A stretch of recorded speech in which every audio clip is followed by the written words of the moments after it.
Yo, yo, yo, and welcome back to Creeps and Crimes Podcast. I'm Taylar. I'm Morgan. Happy Thursday and happy episode 272. I wasn't sure what we were doing first. So Me either. I was panicking.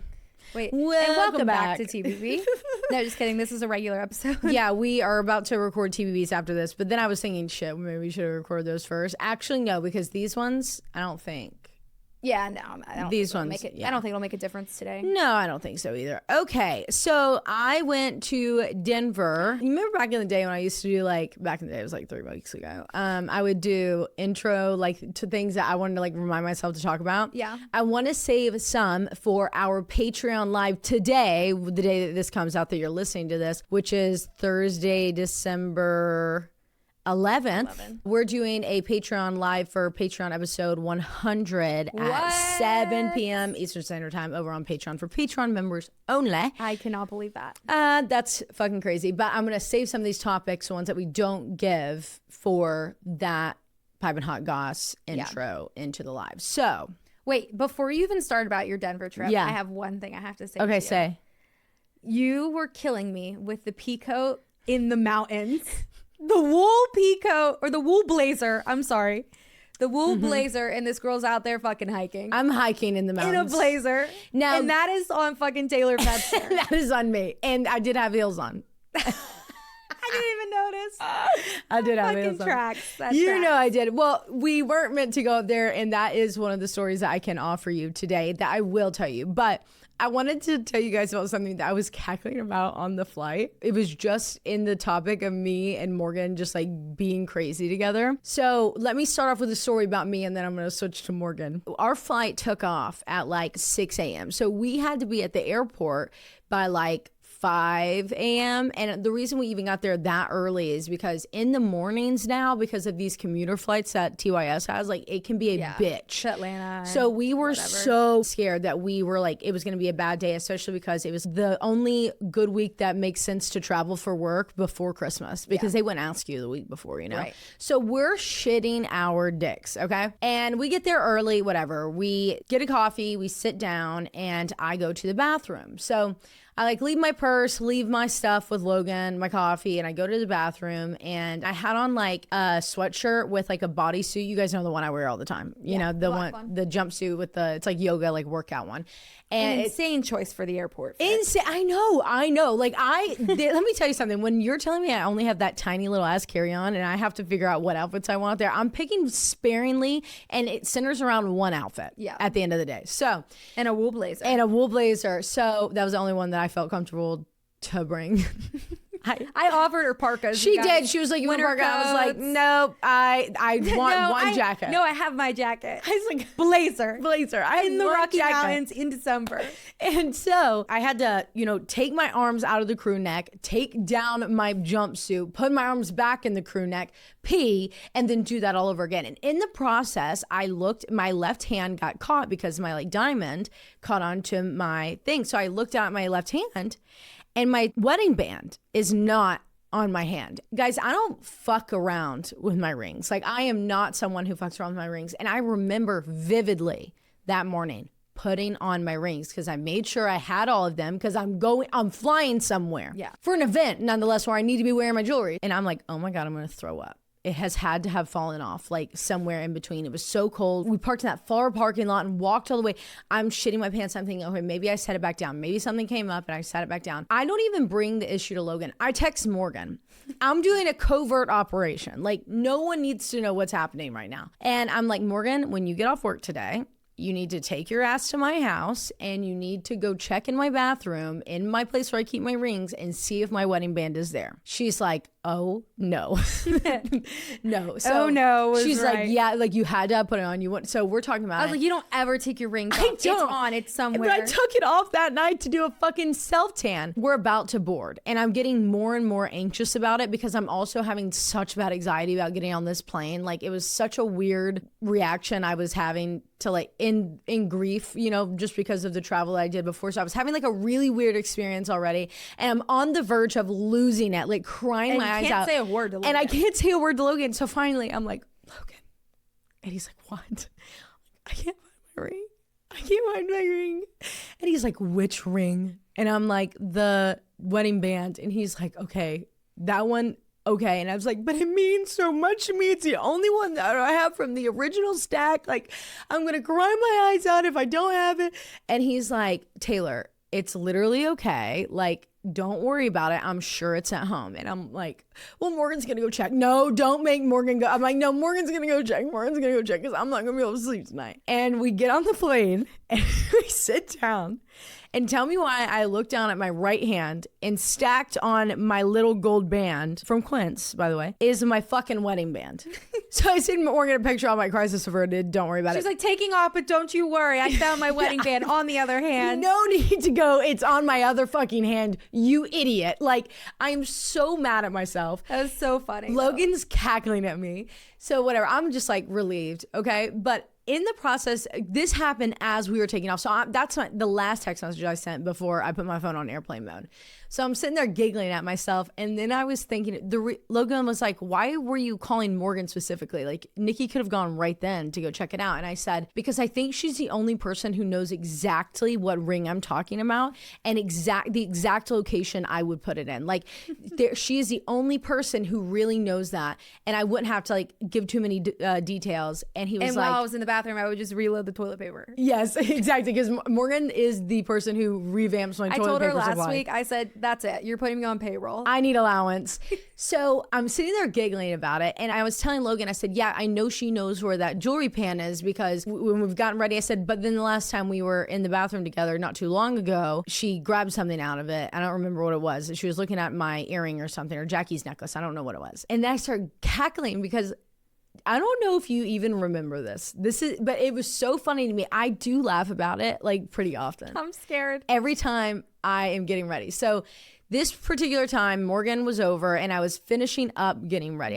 This house. And I think it was my first episode back after Jackie. Me and you were in the bathroom and I was finishing up my mascara because it took me a little bit longer to find the waterproof one that I wanted to wear. So Morgan's talking to me. I'm like, hey, let me get beside you. She's standing by the door. I said, let me get beside you. So she goes in by the shower where the toilet is and she's like sitting down over on the toilet and talking to me while I'm finishing up my makeup in front of this like big mirror that I have behind the door. And I bend down and I pick up the blow dryer because I wanted to dry my eyelashes. And y'all would have thought I pulled out a fucking gun on Morgan. The way Morgan frantically put her arms side to side on the towel wall and the back of the toilet to get up. Like I had a gun because she didn't want to be hot. She was thinking I was going to blow dry with the heat. I was like, no. She's like, immediately she started stuttering, being like, I really can't be in here if you're going to do that. That's going to make me hot. And I'm like, no, I'm using the cool setting. That's PTSD from my own mother, okay? She was going to run through the fucking wall to get out of there. But that's what my saga of losing my ring reminded me of. And I laughed about it the entire flight. Like, it was the only thing that got me through that you flight. didn't even tell them what you were doing. She was heating up her eyelashes or something. No, I was drying them. I just put mascara on them. Yeah, she was drying her them. eyelashes. It was the craziest thing I've ever seen. That's how when you don't have beautiful. Hello. When you don't have beautiful. howtopronounce.com. When you don't have beautiful long luscious eyelashes like you, then go ahead. You have to blow dry them to make them stay. That's crazy. That's a beauty hack. That's for sure. Right there. Now, what are you giggling about?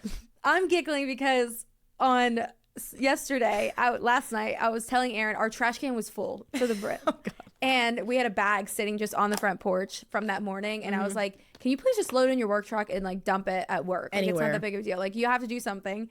And I was brushing my teeth at the same time. I don't even know how I said it, but I was like, you really need to get that, or those what did I say? Raccoons, or I don't know what I said. I called them something crazy. I was like, are those raccoons are gonna come? Raccoons? That's what I said. Like Schmidt. I was like, are those raccoons are gonna come? And he's like, raccoons?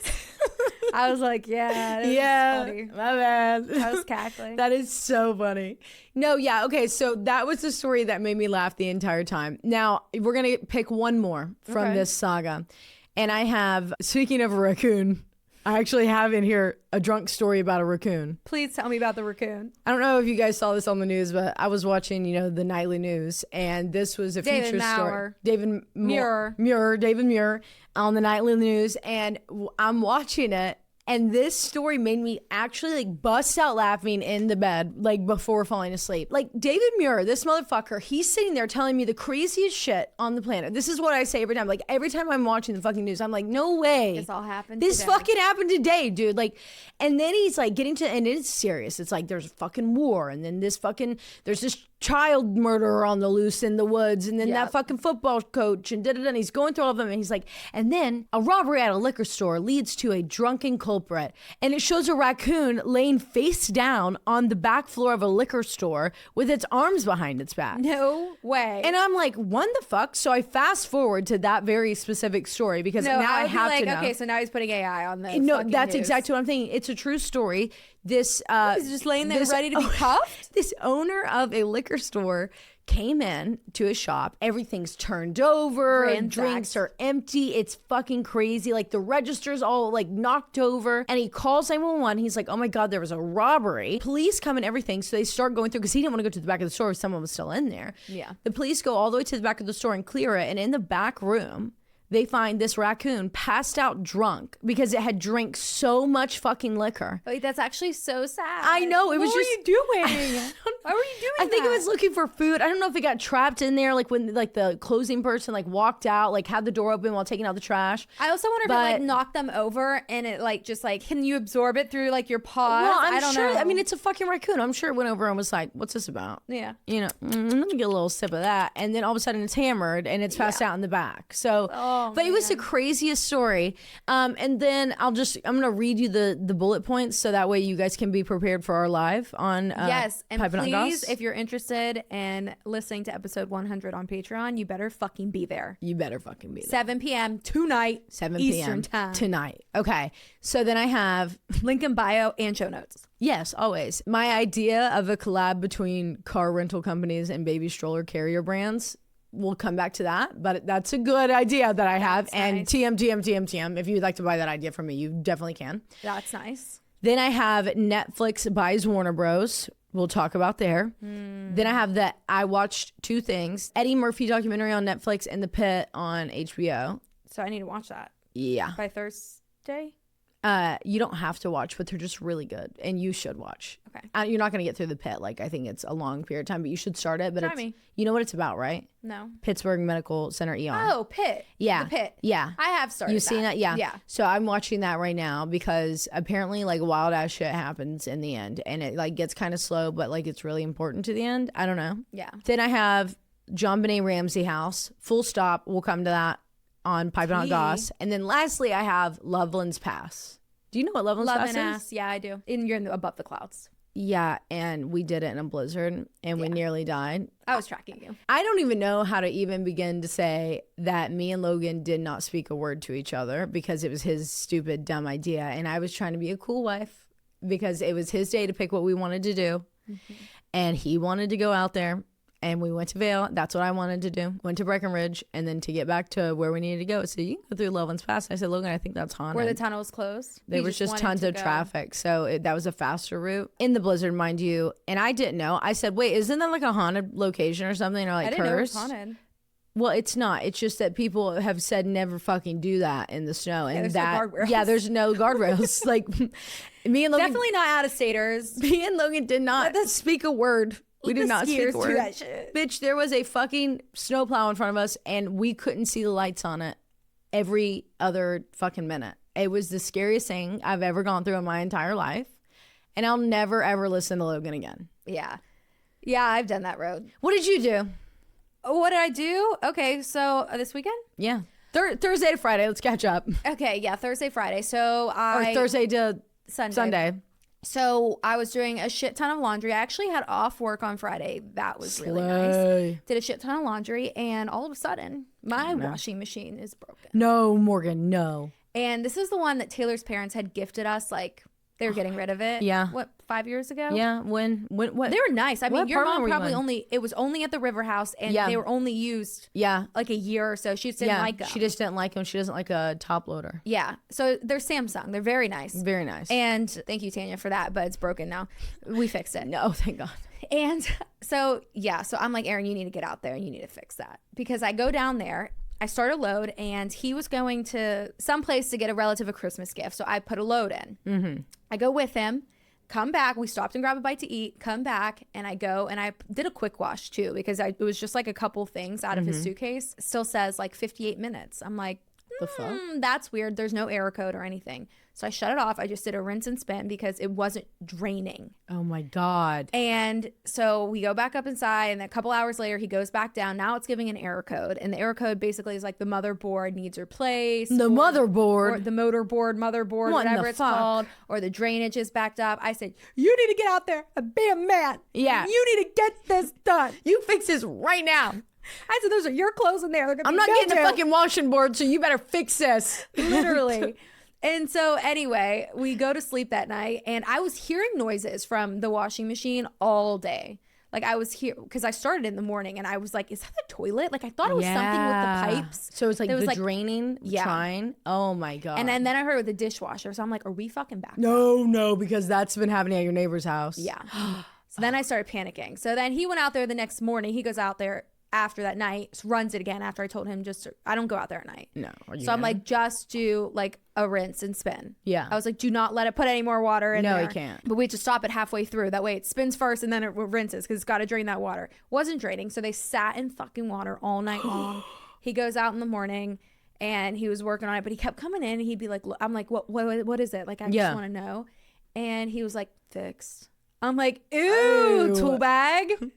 It was just so annoying, you guys. That is so bad. So what happened? I don't know. He never told me, Taylar. He never told me.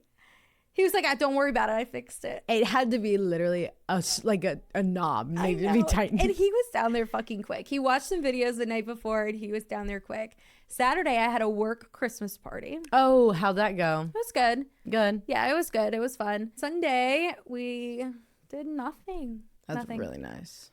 Yeah. Was nice. We played a little bit of detective with some family matters. That was fun. Oh yeah, my sister and sister-in-law and I, we were playing a little game of detective. But honestly, yeah, no, I didn't do much this weekend. I did touch up my notes that I did last week that I ended abruptly on. So we can do it today. Yeah.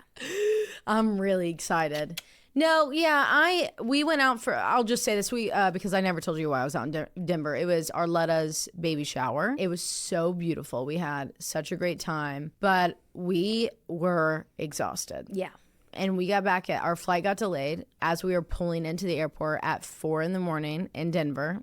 It got delayed an hour, and I was like, are you fucking kidding me? I could have slept. That's so annoying. And I had only slept for 3 hours Saturday night. Were you nonstop? Yeah, we were nonstop, Denver to TYS. And so we went and got coffee, and then we went to the airport, and then we sat in the airport forever, and then we finally got home, and it was like 2, and the fucking historic home tour was going on.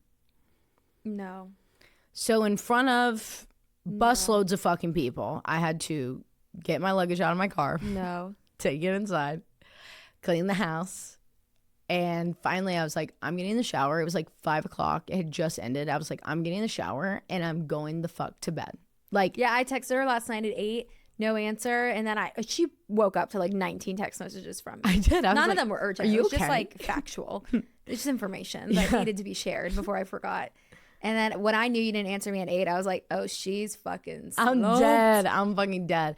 My voice is gone. My skin hurts from being so dry. And my voice is gone from talking as much as I talked, but because the air was like breathing in sawdust. Yeah. Holy fuck.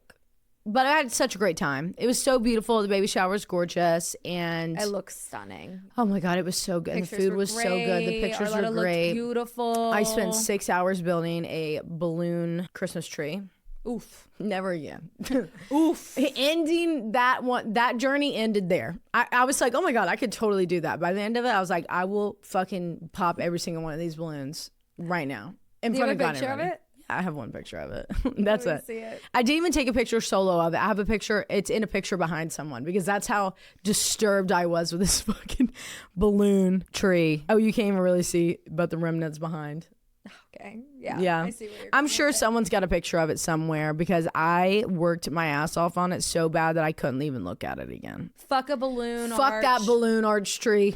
I will never do a balloon arch in my life. No. Fuck that And shit. the people that do that for a living, You guys are fucking angels. Literally. I'll pay you guys $1 million every time I need one because I'll never, ever and you touch guys one have again. some secret you won't tell anyone. No, because tell me why I built probably 9,000 fucking balloon arches in my time. And they never get easier. And they never, nothing ever cracks a code with me in a balloon I will arch. never forget Bailey's baby shower. Oh my God.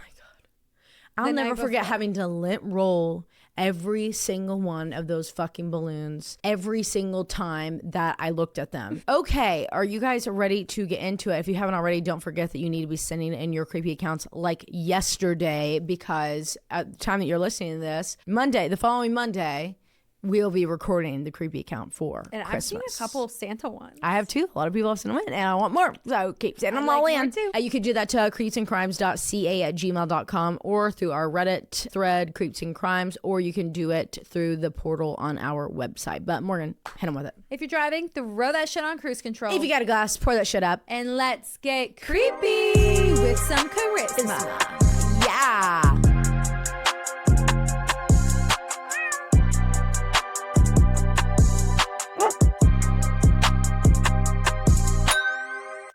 As I get older, I keep catching myself thinking, I should go to the doctor more, specifically the ones that you forget about, like the dermatologist, your OB, to deal with little things like Feeling bloated after every single meal, not sleeping good. Like, those are reasons to be going to the doctor. for sure. Because we're not young anymore. It's or that not spot you've been looking at on your skin for that one freckle that looks a little weird. Just go to the doctor. I mean, I could find you about any excuse that there is in the book for myself to go to the doctor because I'm a bit of a hypochondriac. But it can also be really tough to actually get to the point where you're calling the doctor, because though I want to keep myself healthy, sometimes specifically Morgan struggles with making that phone call. I have major phone anxiety, especially when it comes to the doctor. And it's also hard to find one that works for you, takes your insurance. And if you don't want to call and you want to just know for sure that they take your insurance and they're going to work for you, you can use ZocDoc, our sponsor for today's episode. ZocDoc is a free app and website where you can search and compare high quality in-network doctors and click to instantly book an appointment. With ZocDoc, you can book in-network appointments with more than 100,000 doctors across every specialty, from mental health to dental health, primary care to urgent care, and more. You can filter for doctors who take your insurance, are located nearby, and are a good fit for any medical need that you may have, and are highly rated by verified patients. I love patient reviews. And once you find your right doctor for you, you can see their actual appointment openings, choose a time slot that works for you, and click to instantly, are you guys getting this? Like, you just do it through the app, book your visit. I mean, appointments made through ZocDoc also happen fast, typically within just 24 to 72 hours of booking. More often than not, you can even find a same day appointment. And guys, I got my appointment from my dermatologist. Like, I think I was in there 2 days later. Awesome. And dermatologist, you're waiting for 10 years to get in. Yeah, for sure. We use ZocDoc and you should too. So stop putting off those doctor appointments and go to ZocDoc.com/CAC Besties to find and instantly book a top rated doctor today. That's ZocDoc.com/CAC Besties. ZocDoc.com/CAC Besties. Okay. Because Morgie is got her Big Daddy case. Okay, whoa. Her Big Daddy case that she's been working on for 2 weeks. Don't hype me up on it. She's been working on it for 2 weeks. So this is a case that's too small to be a regular episode typically if Morgan didn't have a Big Daddy case, but too big to be a mini case over on Patreon. So, like I said, this is a case that I kind of had in the archives for a little bit and went back to. And the first time I ever heard of it was on BuzzFeed Unsolved with those two guys that have hosted it forever, like not the in-betweens where it wasn't them. Okay, so this is a case of Louis LaPrince. Love that name. If you're a film person, you already know his name. But for the normies who didn't go to film school, he is quite literally the father of cinematography and one of the most renowned artists in history. You see, some will argue that Thomas Edison was actually the father of motion picture, but Louis LaPrince was the inventor of the earliest motion picture camera. Kate is eating this. I know, right Kate now. is yum, yum, yum, yum. She's loving this. She's like, turn it off full volume. Even when Disney she's pause. at work. Disney, you're over. All right, now I gotta listen to this. My show's on. But he is possibly the first person in history to ever shoot a moving picture sequence using a single lens camera and a strip of paper film. So why don't you immediately recognize his name? Right. Well, it's because of the very case I'm going to present to you today. Louis Le Prince was born on August 28th, 1841 in Metz, France. And this is like a city in the northeast of France, located near the tri-point along the junction of like France, Germany, and Luxembourg. Yes, sorry. I can never get that one out right. And his name at birth was Louis Augustin Le Prince. And his family referred to him as Augustin, and his English-speaking friends that he would meet later in life referred to him as Gus. His father was a major of artillery in the French army and an officer of the Légion d'honneur, or the National Order of the Legion of Honor, formerly called the Imperial Order of the Legion of Honor, which is AKA the highest and most prestigious French national order of merit for both military and civil like honors. And one of his father's best friends, because like obviously he's a pretty important dude. One of his father's best friends, who was like an uncle to Louis growing up, was this guy named Louis Daguerre, who was a pioneer of photography, who little Louis would spend tons of time with in his studio and receive some loose but nonetheless lessons in both photography and chemistry from before the age of 10. When I was first like listening to this, I remember thinking chemistry, but then I'm like, oh no, literally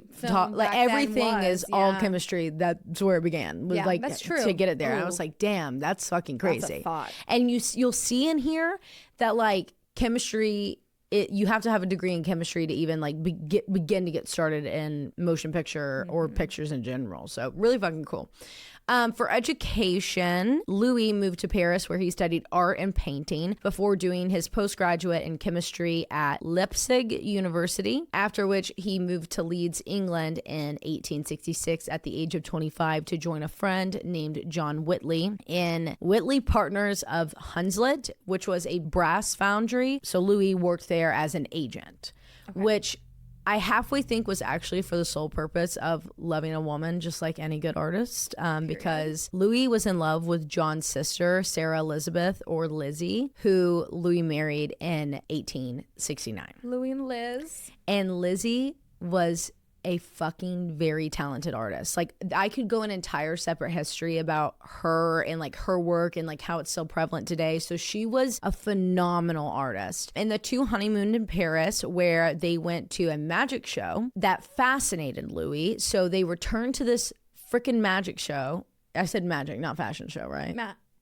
Yeah, you said magic. Okay, magic show every night until the end of their honeymoon, so that way he could see this over and over again. I'm actually going to send you a picture before I start into this section. You guys can see this on our Instagram, but it's so interesting to me. I've never really looked into this before, and now I think I'm going to make it my entire personality. So, Morgan, I'm sending this to you.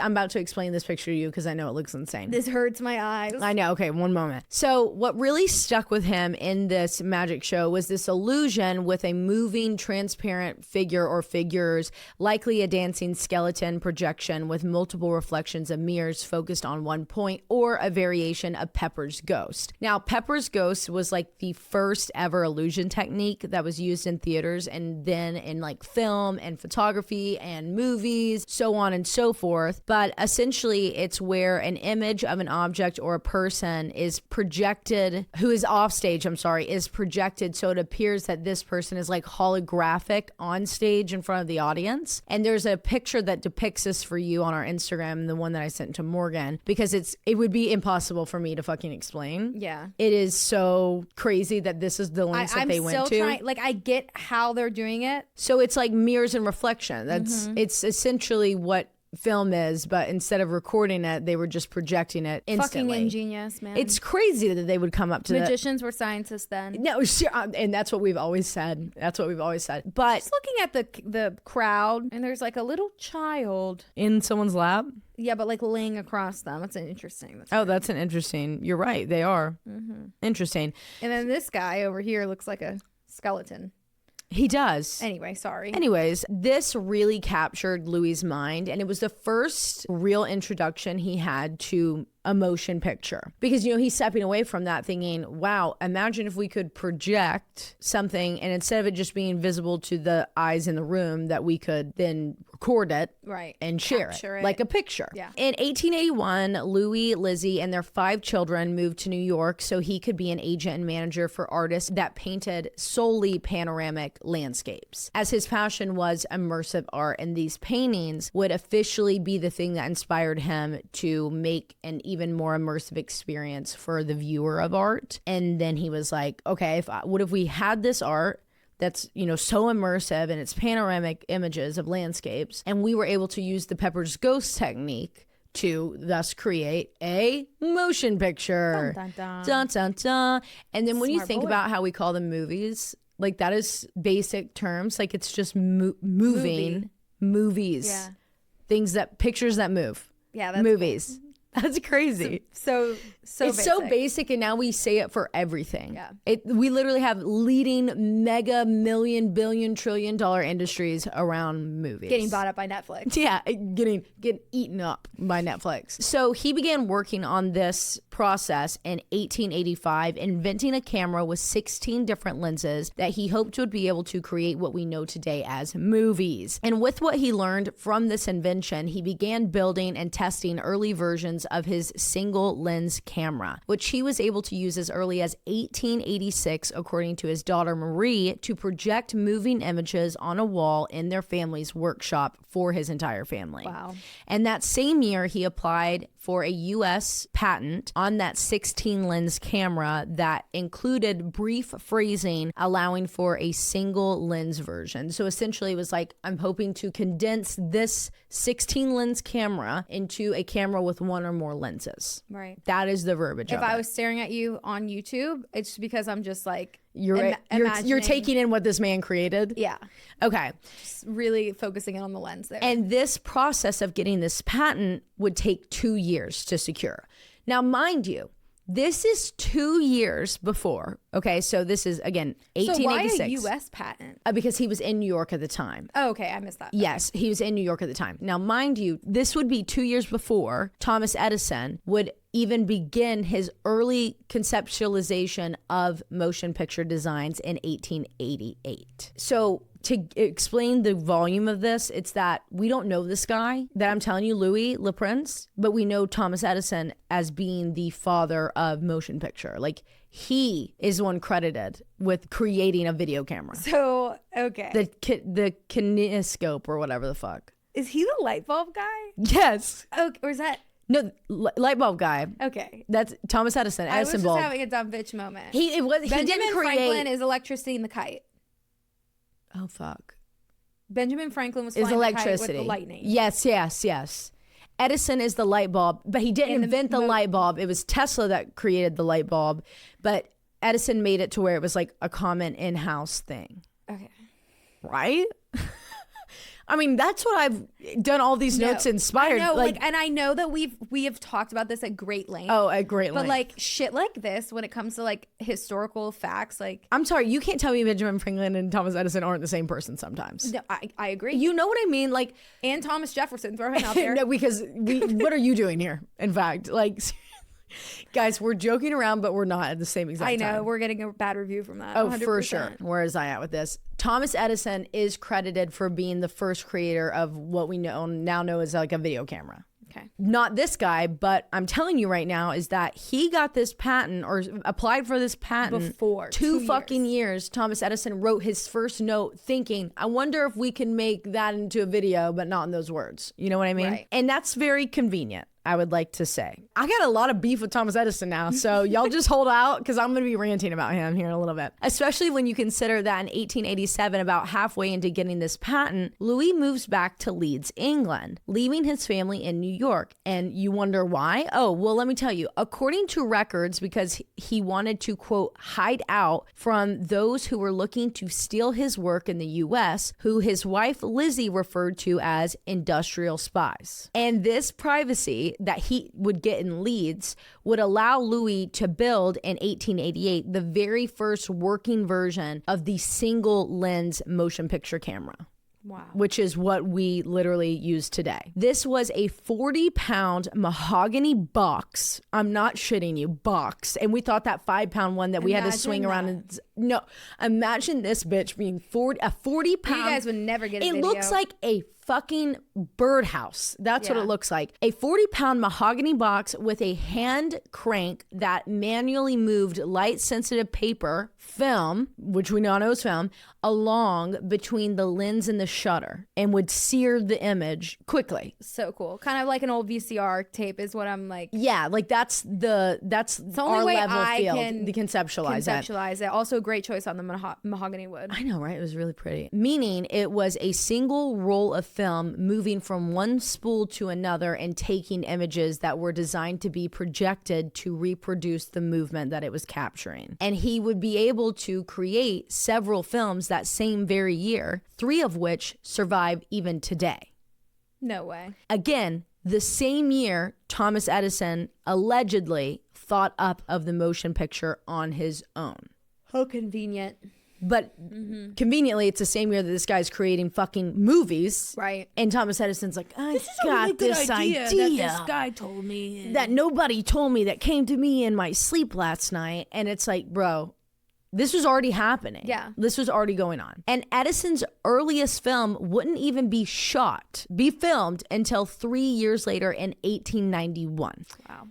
So going back to Louis in 1888, just fucking crushing it, making films and shit when no one, I'm sure people saw that they'd think it was witchcraft. Right, for sure. He had 2 main problems that he needed to troubleshoot with his new invention. Number 1, he needed a more durable film in order to repeatedly show these projections and for them to last longer because, mind you, it's just paper. It's like really thin paper. And then number 2 is he needed a way to, in high quality, project these films.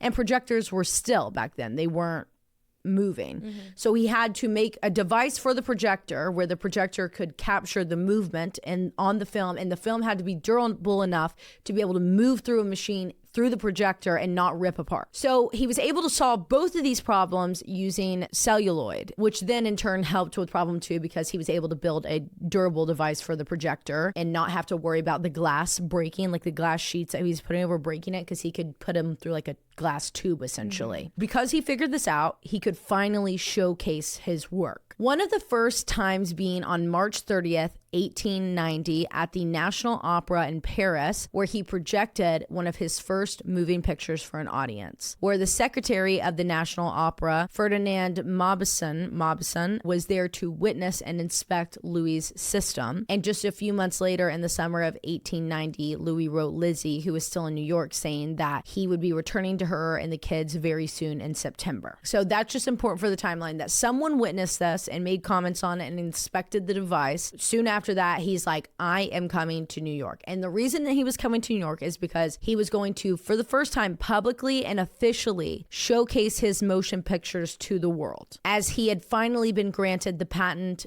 same as the US patent, in France and Britain that covered also the single lens motion picture camera that he had created, but he needed to go add that to the US one. However, the French and the British one, they were granted under the guise that he had not yet completed a final working version, because the single lens camera also included the projector that played it. So he was having those troubles with it, getting it figured out. He finally had invented the working one. He wanted to showcase it in the US, and then he was going to like send the proof back to both France and Britain to get the patent there, which I bet patents back in this day were fucking hell. You can't just send a video of it, because I'm making the video like, right now. How did it even work? Because like if you have somebody in New York City patenting, okay, no, let's back up. Let's go to Europe, because there's more cities then. Yeah. You have somebody in Paris working on something that's somebody in line. Where's the communication? Does it all go to the patent office? So back like, in the day, you only them? had your country's patents, and then you could go patent as far and wide as you could, so that way you legally were the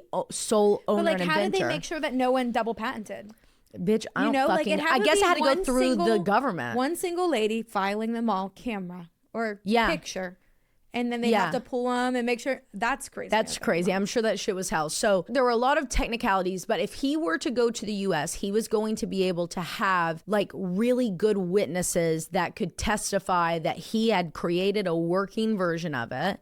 And that would thus get him the US granted for the single lens, the British single lens, and the French single lens. Which then I think at that point you're worldwide. You know what I mean? Like you got it. You got it unlocked. If you got 3 countries that have your shit patented, you're good. This is why he was moving back to New York. This would grant him the official title of being the first inventor of such a device, and it would also then give him investors very quickly, because New York, we're talking about Broadway's going on. So much photography, and then New York is where like the film industry was birthed because of this, you know? So September comes and Louis was preparing to move back to the US from Leeds, England. So he's finalizing everything he needs on these devices, the projector and the camera and the film, so that way he could take it over there, he can create a movie, he could show the movie. But before setting off officially, like leaving Europe, he decided that he just wanted to go visit his brother in Dijon, France, and his brother's name is Albert. So on September 16th, he had spent like several days with his brother in Dijon, and he decides that it's time to go. So he jumps on a train to Paris, where he would then connect on a second train that would take him all the way back to Leeds, England, to pick up everything for his final move back to the US, which was a big deal. So he basically went to his brother's house for a fucking pep talk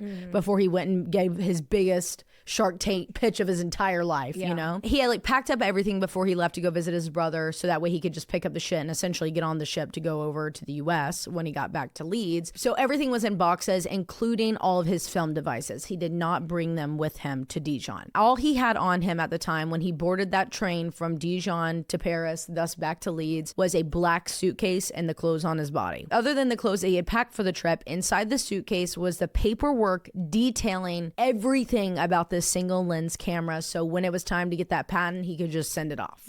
And these were very crucial documents, like top secret. Like this is what held the secret key to creating a motion picture camera, the first one ever in history. So Louis boards the train for Paris from Dijon, says goodbye to his brother, grabs his black fucking suitcase, and jumps onto the train, and he is never seen or heard from again.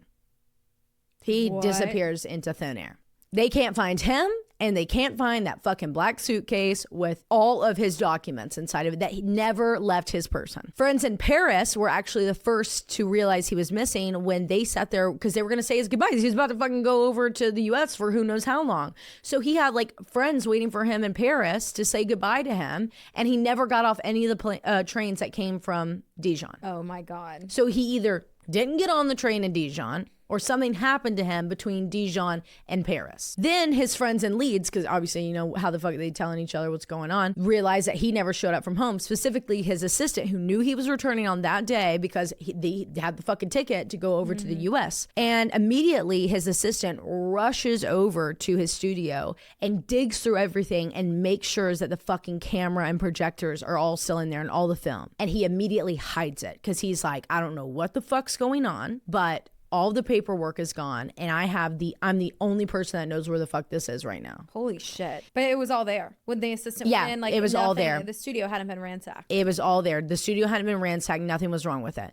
Side note, I'm sure how you're wondering if this machine was untouched and recovered, like why Louis still never got credit for being the father of cinematography. Well, it's actually because the law at the time stated, and I think it maybe is still this way, that if the inventor of a device that is patented goes missing, no one, not even a spouse, child, or sibling of the missing person, can access or use their device pertains to the patent for 7 years. Giving everyone else enough time, whoever's got that fucking paperwork. Giving someone like Thomas Edison enough time to invent, patent, and showcase a working version and not having to compete with anyone. And in the case of Thomas Edison, he first showcased his movies with the kinescope, like, sorry, I know how to pronounce this. Kinescope? Yeah, kinescope. I think that's right. Kinetos cope. Oh, kinetoscope. Kinetoscope, right? That sounds right. In 1894 and project his first films in 1896. So how, after an extensive investigation into Louis' disappearance and an exhaustive search for him that spanned years, conducted by not only the French police and his own family, but the fucking Scotland Yard, was Louis Le Prince never found and then officially declared dead 7 years later in 1897. That's convenient that he's officially declared dead 7 years, which is the law of the patent. Yes. That the family... And it's only 1 year after Edison projected his first movie. Wow. Now, there are thousands and hundreds. Because I bet that patent law probably changes if the owner then dies. Yes. It probably just disintegrates. You probably still get access to it. No, I'm sure it's passed on to their next of kin. Like, if you or whoever they have willed it to. Like, you own the patent... Yeah, would go to right. You could will that to somebody. So what happened to Louis Le Prince? And there are hundreds and thousands of theories that have spanned years now, okay? Because this happened in 1890, but there are 5 main theories that take the cake. And we're going to start with a shocker. Thomas Edison, because of the patent wars. And actually, Louis Le Prince's death is often referred to as the patent wars assassination. Damn. So theory number 1, patent wars assassination. And this all centers around Christopher Rollins' investigation into Louis' disappearance, which he detailed in his 1990 book and documentary called The Missing Reel. This theory was inspired by a staunch belief of Louis' wife, Lizzie, about the fate of her husband, as she believed wholeheartedly that Thomas Edison had sent men to track down and kill her husband in order to stop Louis from showcasing his invention to the public in America and getting the inventor title that he deserved. A belief that was supported by those closest to Edison, who actually described him as an egotistical genius and was known for taking credit for many others' ideas, including but not limited to the very people that he employed to work for him. Wow. Not to mention, he was kind of superiority. What? Right. And he was actually known for legally going after patents of others, like the situation Louis was in, by claiming that others were encroaching on his patents, cases that more often than not, he would win and use the leverage for his financial benefit. So he would go and sue these people saying like, no, I thought of this before you can't patent that. And he would win because he had these records, if they were real or if they weren't real, who knows? And then he would take them for all the fucking money that they are worth and invest that in his inventions. They don't teach you that in history. They don't. Class kids. No. It was no secret actually that the money Edison made by suing people was the majority of his money. Like, his money did not come from his inventions that we all know him from. It was from suing the pants off people. Wow. That's crazy. But meaning he was going after people and their ideas only to get the money that he needed to beat them to the punch so he could get the inventor title. Well, backing this theory up even more so is in 1898, the year after Louis was officially declared dead, and the same year that Lizzie had accessed his patent, Thomas Edison sued the American Mutoscope and Biograph Company on the grounds of patent infringement on his kinetoscope, whatever we called it,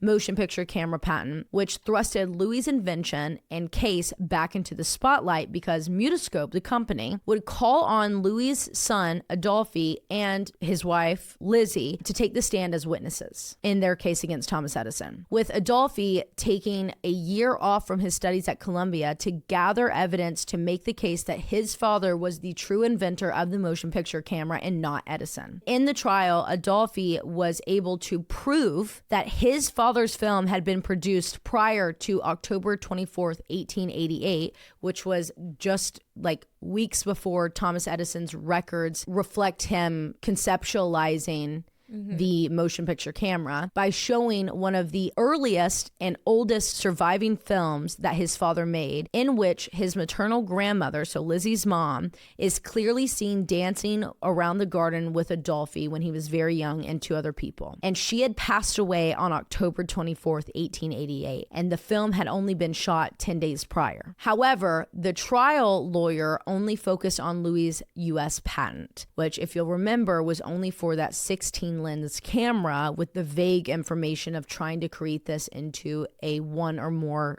lens camera, which was unlike his British and French patents, where he clearly explained that he was in the process of getting a working model of the single lens camera because he was over there at that point in time. Therefore, this case turned into what is now known as a patent wars, which would go on for several years to follow. It was one of the very first patent cases, like lawsuits, in the US. Well, 3 years later, after he had testified on the stand, Adolphe, Louis' son, was found dead on Fire Island near New York at the age of 28, with his cause of death being ruled as suicide by shooting himself through the forehead. The location that he was shot and killed was significant, though, as it was the location that he and his brothers built for his mother, a house to refuge in, to hide, because they were afraid that people were going to come try to kill them after his father's vanishing. And this was in Point O Woods, New York. That day that he died, August 20th, 1901, Adolphe picked up his hunting gun and told his family that he was going to go shoot some ducks, and then walks into the sand dunes and fatally shoots himself. But of course, many people wonder if, suicide was actually a case, because people believe that he was murdered for not only testifying, but for threatening after the fact, when the patent wars was at its peak. Because of Adolphe being featured playing around in the garden with his grandmother and those two others in his father's oldest and earliest surviving film that he titled Round Hay Garden Scene, he is now considered to be one of the very first motion picture English actors in history. He was the first person ever on film. I'll cry. No, because I sobbed when I read that. Have you been able to find the film? I was able to watch it on BuzzFeed, so I went back and watched it, and I'll show it to you after. Okay. I'm not going to be able to share it with you guys, but you can see it on the BuzzFeed coverage of it. But in all actuality, there's no evidence that Thomas Edison even knew who Louis Le Prince was prior to his death, and no evidence that he because he's a fucking historical figure. Why would we have any ties to him? Exactly. They don't know why he would even organize a hit, or if he why would he even do that? Care, because at the point why do you even care is that he could have just sued the pants off Louis like he did everyone else. What are they talking about? He had every fucking reason to do what he did. Exactly. I mean, that's how I feel. I mean, if you found out, energy cannot be created nor destroyed, right? So, and if a thought is energy, if an idea is energy, then if someone else passes up on it, I really do think that someone else thinks of it. Like, you know how many inventions there have been where I've been like, I fucking thought of that. Well, and also though, especially with today's age, like how many times do we see on TikTok where you're like, wow, I didn't have one single that was a universal childhood experience. Yes. So like you've never spoken to anyone, but you all did it. You all did the same thing. You all thought the same thing. You know what I mean? Yes. Like when you think about that, I understand that it is possible that Thomas Edison, 2 years not knowing anything about who this guy was or what he's, but you can't tell me Edison didn't have his fucking ear on the street. 100%. He had his ear on the street, bitch. Especially when he went to the opera house. Yes. Oh my God. And it's not like Edison had no fucking ties to England or Paris or anything like that. Fuck off. Yeah. Yeah. Okay. So people don't really believe this because they think it would actually been more beneficial for Edison in the long run to do his swindling that he does with like fighting on patents and like suing your pants off. But let's move on to theory number 2. Theory number 2 is that his brother, who he was visiting in Dijon, was responsible. The last person to see Louis alive boarding that train from Dijon to Paris was his brother, Albert Le Prince, an architect. And this is significant because in the mega investigations that followed Louis' vanishing, not a single train passenger that was on board that trip from Dijon to Paris recalled seeing Louis on board. And if you're like, everyone dressed the same back then, why the fuck would they notice him? It's not like he was famous or anything. Like he was just an entrepreneur at that point in time. Right. Why would anyone know that that was him? Well, because let me tell you this, Louis was a fucking giant for 1890. He was 6'4". Holy shit, yeah, he's a giant. He was having to crouch to be on that train. Yeah. Are you kidding me? But that's not even the main source of suspicion around Albert, because instead, Albert was the executor of their mother's will, who had passed away in 1887, with Louis mentioning to some of his friends that he was, or his associates, that he was traveling to Dijon not to just kiki with his brother and get hyped up for his big debut of his invention, but instead to pick up the $140,000 in today's money that he was owed from his mother's inheritance. So he could use that to make sure everything was perfect and in working order before he showcased it in New York. However, Lizzie, Louis's wife, and even their oldest surviving granddaughter do not agree with this and are adamant that this was not the case at all. And plus, it wasn't like Albert was like needing money. He was very successful. He was a very successful architect, and he would have benefited more having his brother become the inventor of a motion picture camera. For sure. Because it would have given the family name, like the family name would have been in history if he invented this, and it would have created widespread generational wealth for the Le Prince name.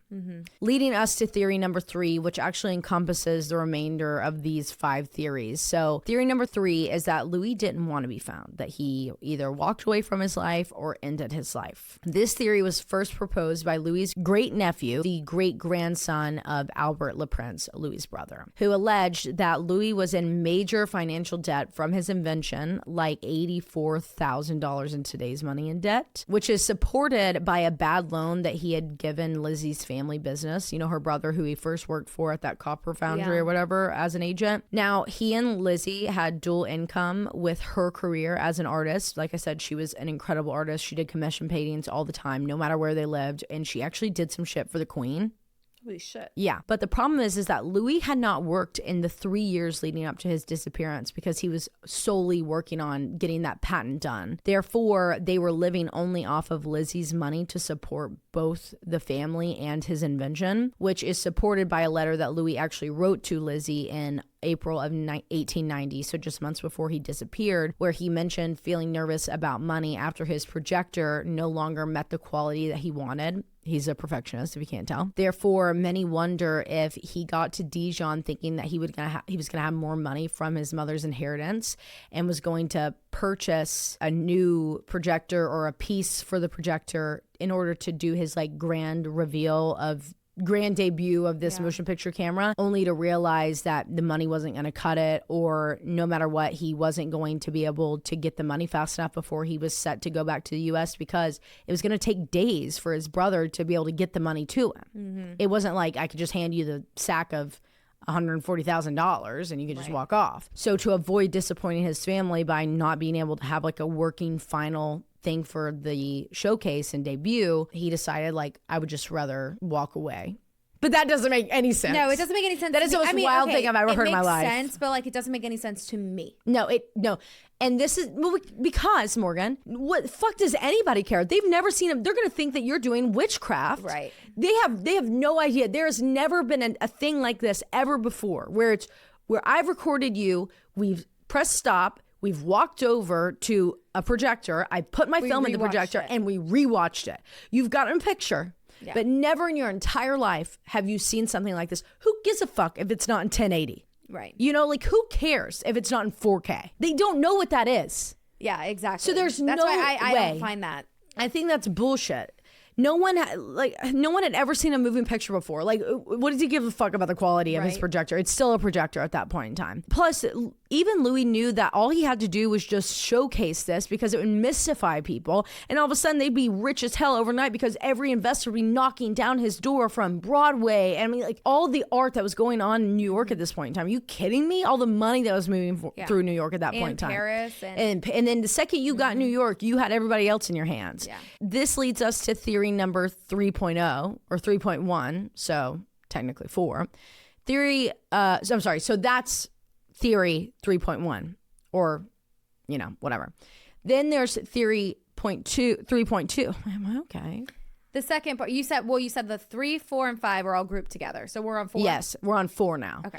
So, but it's still under 3. Everything that has to go with 3A. 3. So 3B. 3B. Theory 3B was proposed by Jacques, I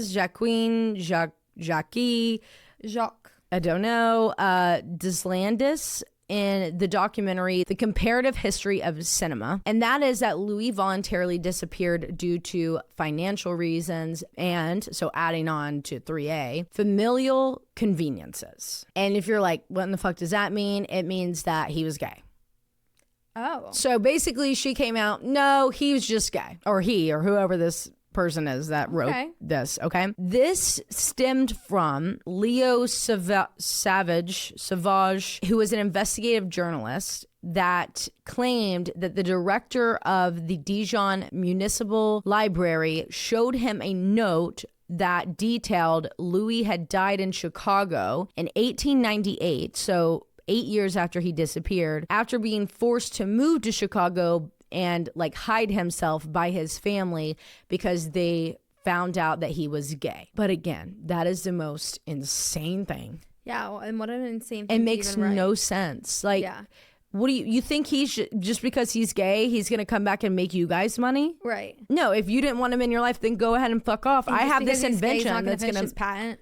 Gay men can't get patents? Like, what the fuck? Like, no, that is just the most wild ass thing. Like, I don't know what they found written down that said he was gay and he moved to Chicago and he died in 1898. That's just the dumbest shit I've ever heard. I feel like that always floats around in the late 1800s, early 1900s because God forbid. Yeah, whatever. God forbid.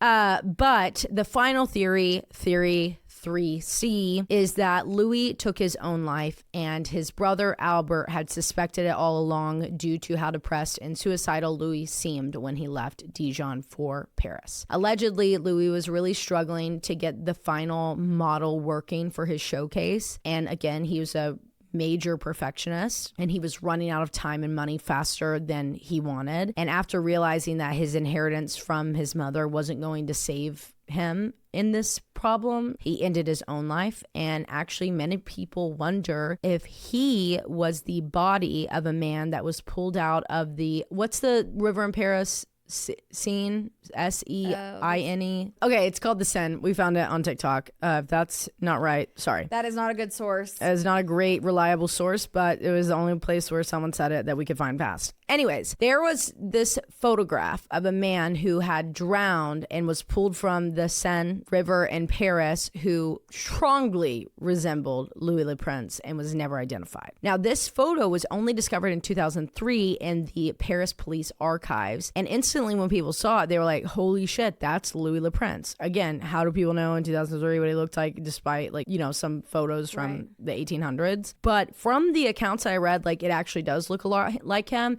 But in the archives, like in the records, the height of the man was way shorter than Louis, but he still really heavily resembled him. So let's say that, you know, he did get to Paris and was like, holy shit, I can't do this, and decided to jump off a bridge into the river. Okay, that's one theory, but it brings me right back to the very first theory that he was murdered. So that way someone else could have that patent, because, you know, isn't it just as plausible that he was thrown into the river rather than walked into it? Yeah, I will say, and I hope this doesn't come off as insensitive, but suicide with inventors, especially years and years ago, OCD, they're perfectionists. You're exactly right. They have OCD. Undiagnosed because no one knew what the fuck that was back then. And nothing is ever good enough, so they feel like failures, and then they stress and they beat themselves up about it. And so, like, I do feel like that is a common trend. But I also feel like it's a really convenient trend when it comes to inventors. When it comes to this patent war. Yeah. That was started with Louis Le Prince and Thomas Edison. Yeah. That is the case of Louis Le Prince. I loved it. The true father of cinematography. God. Cinnabon. Auntie Anne's. Yeah, so that's the case. I don't know. I was really interested in it. I'm laughing that you said it was a mini. Well, it really was. I just decided to tell you everything because, you know, I could not look up all those details. We're going to have a long ep today, y'all. We are, and we did have a long intro.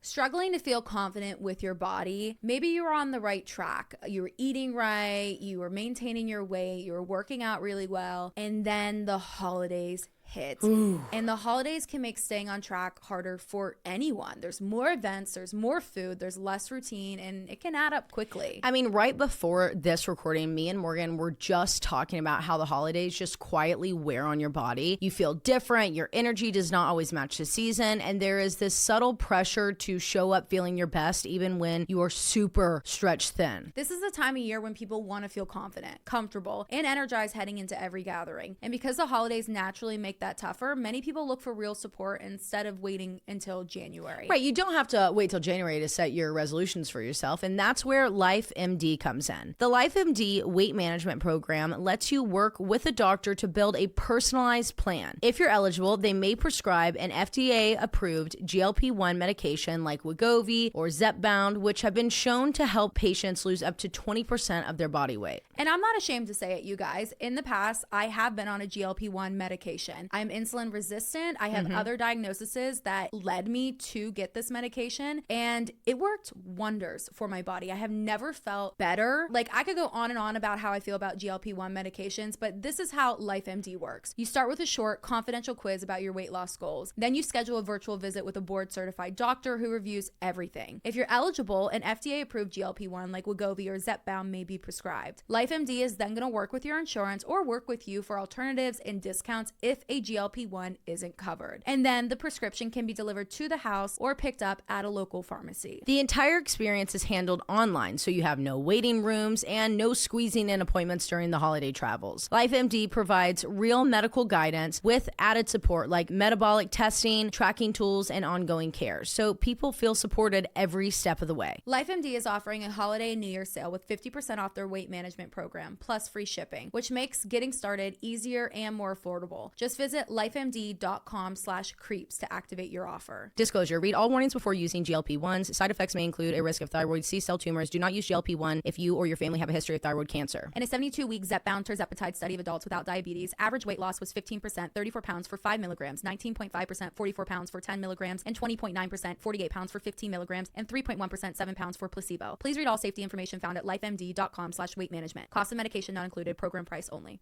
Okay, Morgan, I'm ready for your Big Daddy Super Mama Right, quit case. hyping me up like that. I know, but I'm just excited because we've wanted to talk about this for a while. I know, yeah. So today I'm going to be diving into one of the oldest legends, myths on Earth, and that is mermaids. Mermaids. But before we get into the origins, it's worth remembering something pretty crazy that I feel like we always bring up, and that is that over 80% of the ocean is still unexplored, and I guess you could argue and say unexplained. We know more about the surface of Mars than our own seafloor. And throughout history, every time humans were getting close to potentially, maybe, possibly figuring something out about the seabed, something strange and or unexplained happened. Disappearances, mysterious sounds, shadows, etc. So when we talk about mermaids, we aren't just talking about Ariel and Disney movies and fairy tales. We're going to be talking about thousands of years of sightings, rituals, gods, and creatures that entire civilizations believed were real. Before the word mermaid ever existed, there was Atargatis. She is the root of all mermaids and is described as a divine woman of the water whose body merged with a fish. Oh. She is beauty, she is desire, and she is danger. Atargatis originated in ancient Syria and northern Mesopotamia, but mostly centered in the ancient city of Hierapolis, Bambyce. Okay. Bear with me, please. God. She was worshipped from roughly 1000 BCE through the Roman era, making her one of the longest lived water deities in the ancient world. Oh, shit. Deities. Yeah, same. Longest lived water deities in the ancient world. The most famous telling of her origin comes from Allian and Lucian, who were two ancient writers who were known to preserve like local myths. Oh, yeah. So here is her story. Atargatis falls in love with a mortal man. And when he dies, some say by accident, some say by her own divine intensity, she becomes overwhelmed with grief. And she throws herself into the sacred waters of a lake near Ascalon. She tries to die. She tries to drown herself. But because, well, she's a goddess, she can't. Instead, the water reshaped her body, and her legs fused into the tail of a giant fish. Her upper body stayed human, which was a sign to them and to the people that the divine cannot be completely transformed, making her the earliest recorded half woman, half fish being in history. Her temples of worship weren't regular shrines. They were full-on living aquarium sacred pools. They were these massive stone pools that were filled with sacred fish that were kept alive and fed through the priest. The fish were believed to be a representation of the goddess, divine messengers, and living symbols of transformation. They were never eaten, and killing one was punishable by death. Wow. Some were said to have human-like faces or markings that would resemble like body jewelry. Atargatis was, and those are the fish. Okay. Which I think of like koi fish specifically that I feel like have like a human like. Yes. I don't know. This is very niche of me to say. I feel because like, I know exactly what you're talking about. They don't look like it, but to me, I'm like koi fish. They just look a little like. If I'm looking at a koi pond, I'm like they are a little sus. They're just. It's kind of like when you look at like a doodle and you're like, that's. Oh, skinwalker. Yeah, like a human suit person. Yeah, I mean a human in a dog suit. Yeah, exactly.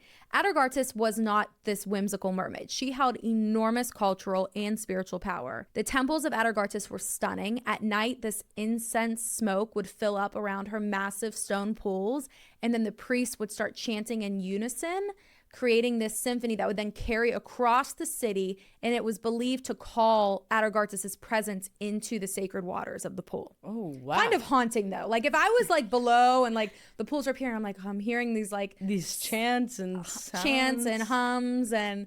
And it's spreading across the entire And then I'm hearing the city. sound of water flowing over the edges and chants and... I'm terrified. But it did create this, like, otherworldly atmosphere that left her worshippers in awe. Archaeologists note that her influence spread well beyond the city of Hierapolis Bambais. Merchants and travelers carried her stories throughout Mesopotamia, and nearby cultures incorporated her image into their own water deities. Statues and relics in that area showed similarities in fish-tailed goddesses from surrounding regions, indicating a very broad cultural exchange of information of this goddess. Her followers believe that Atargartis had the power to intervene directly in human life. They prayed to her for fertility, asking for healthy children, or for protection of cities from natural disasters. Legends tell of her calming storms that would threaten the coastal communities, and even blessing crops by ensuring that the river waters would flood the fields at just the right time. Like she was like fertility. Yeah. She was like Queen Bee. Yeah. Her presence was seen as both a literal and spiritual safeguard against potential natural chaos.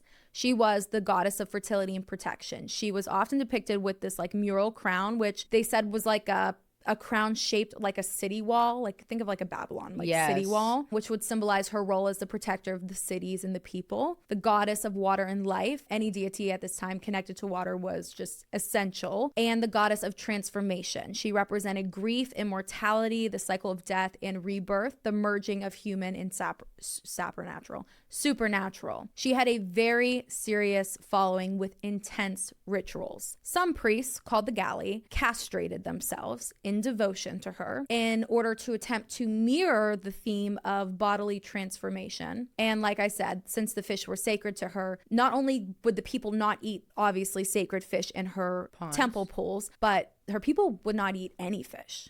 Which, if you put that in perspective for the time period and the location, that was a huge food source, which that's some dedication right there. Yeah. After the story of Atargartis, the world's first known mermaid, the idea of this half human, half fish being really started spreading across the cultures. Every civilization that lived near the ocean created its own version of a woman of the sea, and each one added a little bit of different personality and meaning. And I do want to note here that these ancient cultures, like, yes, you had some travelers throughout Mesopotamia, but we're going to be getting into like Japan, Ireland. And so like I do want to note here that these cultures didn't necessarily all speak to one another. Right. So it's interesting yet that they all were able to imagine like a similar creature from the ocean. You know what I mean? Yes. Like, but in the specificness of it being a woman, that is, which I know that everything that has to do with the ocean, because the ocean's tides have to do with the moon, that it makes it very feminine. But at the same time, like then you have Poseidon and shit. Exactly. So it's like, why randomly? Yeah. Well, the Greeks, that's where I'm going next. I'm going to the Greeks, because if Atargartis gave this mermaid her appearance, the Greeks were like, let's make her dangerous.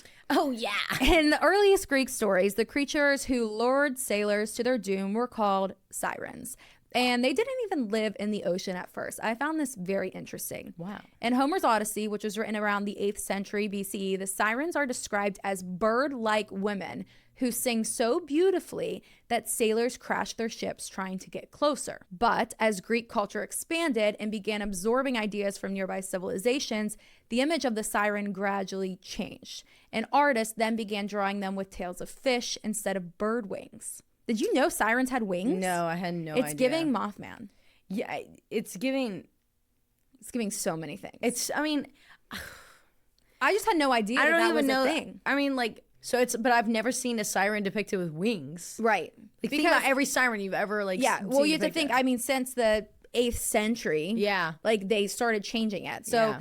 The culture expands, they start getting ideas from nearby civilizations, and then this is when artists begin drawing them with the tails of fish instead of bird wings, which also depicting them with that seductive ocean form that we see today. Yeah. By the Hellenistic period, which was a few centuries later, because I didn't even know what the Hellenistic period was, Greek mosaics then started showing sirens and sea nymphs with this long, beautiful hair, shimmering scales, and just like absolutely stunning female, like divine what you think about females. When you see it, when you hear about a siren or a mermaid. Yeah. The Greeks then transformed the mermaid from a goddess into this dangerous, irresistible force of nature, a creature whose beauty would and could destroy you. And then when the Roman Empire rose to power, they absorbed almost everything from Greek culture, including the mermaids and the sirens and the sea nymphs. But the Romans went a step further because they believed that mermaids might actually be real creatures living in the ocean. So there was a famous Roman writer from the 1st century. His name was Pliny the Elder.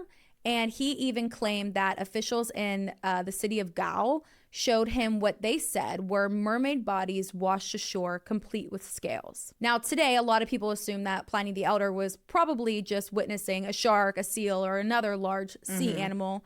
But the fact that Pliny believed he had seen real mermaids shows just how seriously the Romans took the idea of real mermaids. Right. Because the Roman Empire stretched across most of Europe, their artwork and legends of mermaids spread with them. And this is why mermaid imagery appears everywhere from ancient Italy to England to Spain and North Africa. Rome didn't invent the mermaid, but they definitely did make her famous. They branded her. They branded her. So early Slavic cultures in Eastern Europe imagined mermaids as spirits of the dead. And this was called the Slavic Rusalka. It's one of the most haunting, I would say, early mermaid-like figures. People believe that the Rusalki or the Rusalka were the souls of young women who had died tragically, often by drowning or heartbreak, and that they lived in rivers and lakes and appeared as beautiful women with long, dripping hair and obviously a mermaid tail. But their beauty was deceptive. Many stories say that a Rusalka would lure young men closer, kind of like a siren, charm them, and then pull them underwater to drown them. And I feel like I've covered that before. Yeah, you have done something. Maybe it was when we were doing La Llorona and we were talking about like the different types about, because she comes from the water, and maybe we were talking about like how other cultures you see some remnants of. Yeah, it was something like that. I just feel like I've talked about the Rusalka But you know what we talk about very often? It's always starting with a bitch who got her heart broken either by the death of a baby or a man who didn't show up and she walked into the water. No bitch is doing that. Like, I know. Okay, like who did that? Yeah. What, like 1%? Why have you made that the entire story of these beautiful magical women? Right. But she just walked in because she fucking wanted to. Yeah, to be honest, she wanted to go for a dip. Yep. She just wanted a little swim. A fucking time to some time to fuck alone and quiet. And what? So what? She wants to lure a few men and kill them. Okay. Like, so what? You probably did her wrong. Yeah. You probably all had a target on your back. You probably didn't fix the fucking washing machine fast enough. So I mean, damn, give her a fucking break. And the clothes were drowning, so you don't know. So this belief added a new layer to the mermaid legend, and this idea that she was no longer just a creature, but also could be potentially a restless spirit. These stories started to make water feel very mysterious, very dangerous, and also sacred, especially to people who live near large bodies of water. In the British Isles, places like Ireland, Scotland, and Wales, mermaids became part of everyday coastal life. Fishermen and villagers were told endless stories about these mysterious sea women who lived between the human world and the ocean. In Ireland, one of the most famous kinds of mermaids was the Merrow. Merrows were, which I kept this short because I might need it. So zip it. So shut up. Merrows were sometimes beautiful and sometimes fucking frightening. They were described as having green hair, webbed fingers, and they wore this magical cap that allowed, which it's funny because you do see mermaids with like a fishnet cap. Yeah, you do. Sometimes in like Pixar animations and Disney films and stuff like that. Yeah, and like old books. Mm-hmm. So Merrows had this magical cap, and this cap would allow them to become aerial and travel between underwater kingdoms and dry land. Oh, shit. Now, if a human found and stole a Merrow's cap, she could not return to the sea. And so there are stories throughout Ireland that talk about fishermen marrying them and starting families only for the Merrow to like Like, no way, like they were purposely doing it because they were fucking stunning, beautiful women. Right. And so they would steal their marrow cap, and the marrows would marry them. They'd have children. They'd start families. And then they would eventually find their cap and they would disappear back into the ocean forever. Example A as to why they want to kill all these fucking men. Right. Are you kidding? But wait, you're literally telling me that everything that we knew about the Little Mermaid's all a lie, and that Prince Eric was holding her captive, essentially? He had her cap. Yeah, he had her cap. And Ursula was what? Ah. Her cap was her voice. Yeah. Oh my God. Yeah, she might have been a marrow. And let me see, what the fuck was Ursula to Prince Eric? Well, she just wanted him. She was just a sea witch. She was, maybe, could be, a Selkie. Oh. Scotland and the Northern Islands gave us the Selkies, which are shape-shifting seal people. We've talked about the Selkies. Yeah. Selkies will come onto land, shed their seal skins, and transform into humans. Their stories almost always end in some sort of longing or heartbreak, with a Selkie forced to choose between the human they love and the sea that calls them home. Oh, Lord. These tales obviously added a little bit more emotion and tragedy to the mermaid story. People across the British Isles also believed that mermaids could predict storms and disasters. Many said seeing a mermaid on a rock near the shore before a voyage was a warning that something terrible was coming. In these cultures, mermaids were neither gods nor monsters. They were really just a part of the world. They were mysterious beings who lived alongside humans. But in Japan and China, mermaids took on a totally different form and meaning. Japanese legends describe the Ningyo, different than the Ningwen. Remember that? The whale? The white whale from Patreon. The Yes. The Ninen. And we talked about the Jonah in the belly of the whale. And Yes. So there's a cryptid, and I believe it's of Japanese nature, and it's called the Ninen or the Ninen. I don't remember. I don't remember. But this either. is different. This is the Ningyo. Okay. Which was a creature with a fish's body but a strangely human-like face. So you don't even get the chest and the arm. This is like fish with like Ew, the koi fish. It's a koi fish. It's a fucking koi fish. Its scales were said to be gold or bright red, and its voice sounded like a crying child. Catching a Ningyo was considered a terrible omen. It meant storms, it meant illness, and it meant bad luck would follow. Oh, no. But one part of the legend gives a little, I guess you could say, unique twist, is that eating the flesh of a Ningyo was believed to make a person immortal. One of the most famous Japanese folk tales tells of a girl who accidentally eats Ningyo meat and lives for 800 years as the eternally youthful Yalbukuni. Oh, wow. Yeah. Never heard of that. Me neither. Tea. That's interesting. And China also has its own ancient records of fish people. A famous text called the Shanhai Jing, written more than 2,000 years ago, describes these humanoid sea creatures that could talk, they could weave cloth, they would cry tears that turned into pearls. In these cultures, these mermaid-like beings weren't necessarily temptresses.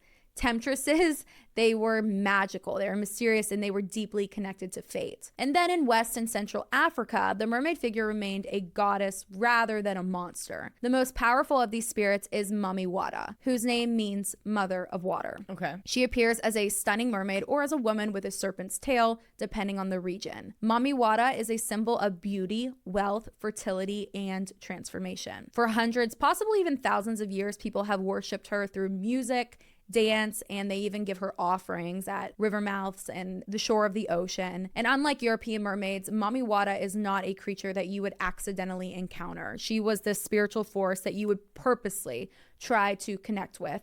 And her worship is still practiced today across Nigeria, Ghana, Cameroon, and the Congo. Oh, wow. I've heard of it's her. like I like that it's a positive thing. Me too. Like for the first time ever. Yeah. Thank you. Thank God that you're here, Queen. Thank you. We're so happy to see you. Not, oh my God, you're going to take our men. Like, Yeah. Nobody wants your man, babe. Eat her flesh, immortality. Yeah, immortality. Take her cap. Hey, wait, I have to...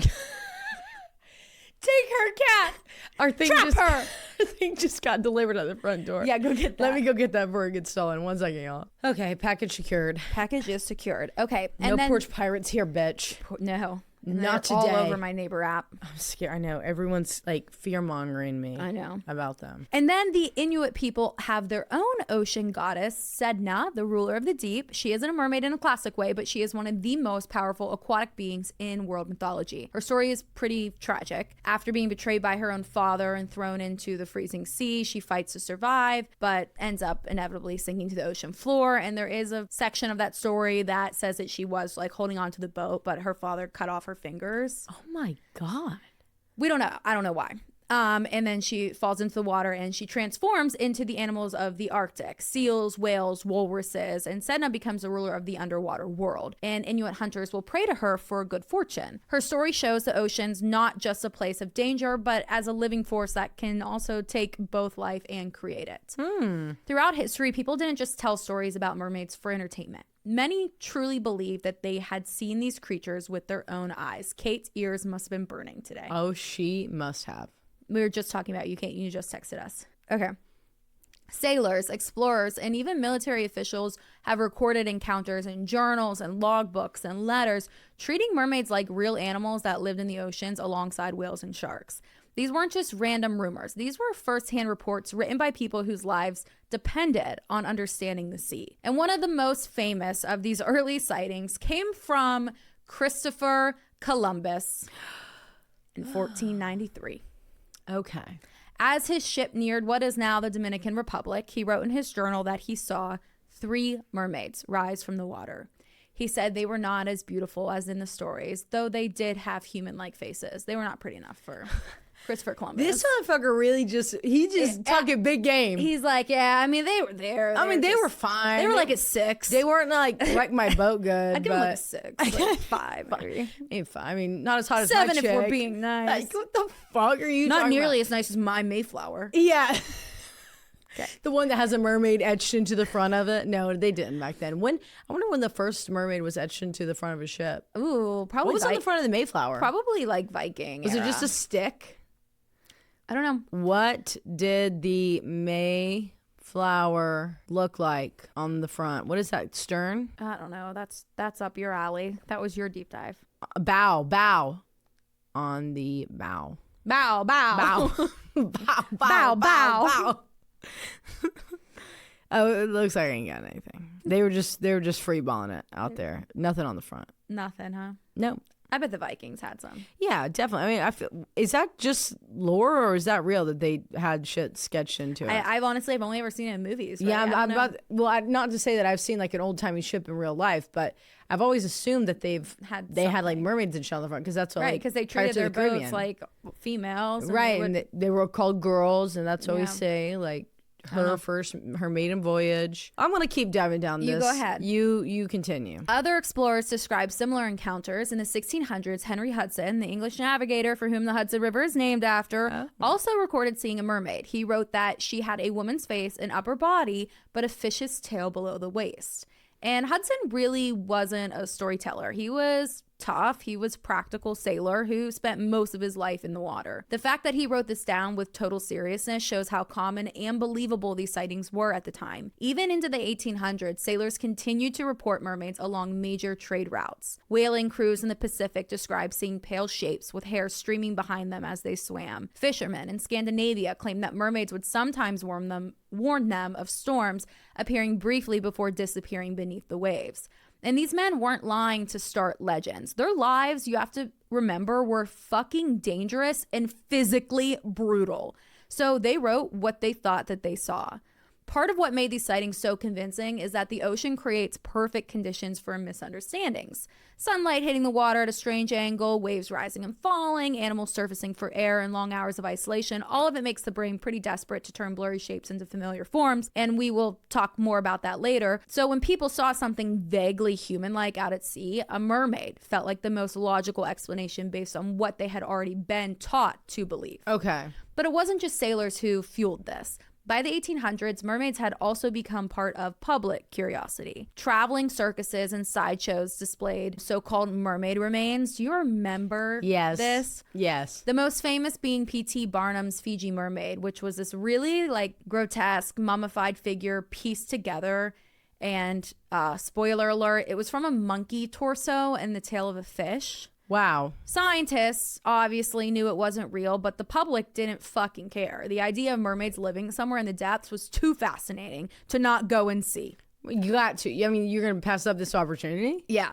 No. A monkey torso and the fish, too? I'm going to go fucking see that. I'll be there right now. That's crazy. These historical sightings turned mermaids from ancient myths into something people thought might actually be alive out there. And even though we know now many of these encounters did have logical explanations, but every once in a while someone still would come forward with a story that just felt a little harder to explain, especially with today's modern technology. One of the most popular modern sightings happened in Kiryat Yam, Israel in the late 2000s. Dozens of locals claim that a mermaid kept appearing just offshore at sunset, flipping her tail before disappearing under the water.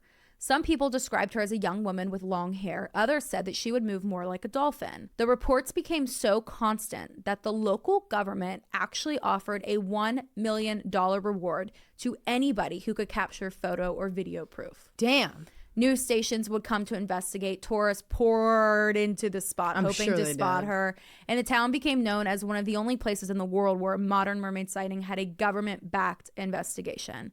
However, no one ever collected the reward, but the sightings did continue for months. Another well-known case came from Zimbabwe in the early 2010s, where construction workers refused to continue working on 2 different dam sites because they believed mermaid-like water spirits, which known locally for that area as Njuzu, were pulling people under. Oh, shit. Multiple workers actually quit, telling officials that they were being harassed by strange figures in the water. And the situation became so serious that government ministers had to address it publicly. And they even brought out traditional healers to come and perform rituals to calm these water spirits. Wow. So they were not fucking These construction around. men were like, I'm not going out I'm not there. going out. And these are construction Like, men. we're dropping off one by one out here. Like, No. someone needs to come fucking There's fix someone it. that's coming and throwing us into the water. Yeah. In the United States, several sightings have also gained a little bit of attention too, and not nearly as good, of course. No. And in Florida and Hawaii, beach patrols have received numerous calls from tourists claiming that they've seen females with a tail swimming just beyond the break of the waves. It's me and Morgan. Yeah, most of them turn out to be swimmers in mermaid costumes, but not all. Stevie probably designed them for them. Exactly. Stevie makes beautiful mermaid tails, If by the you're way. wondering.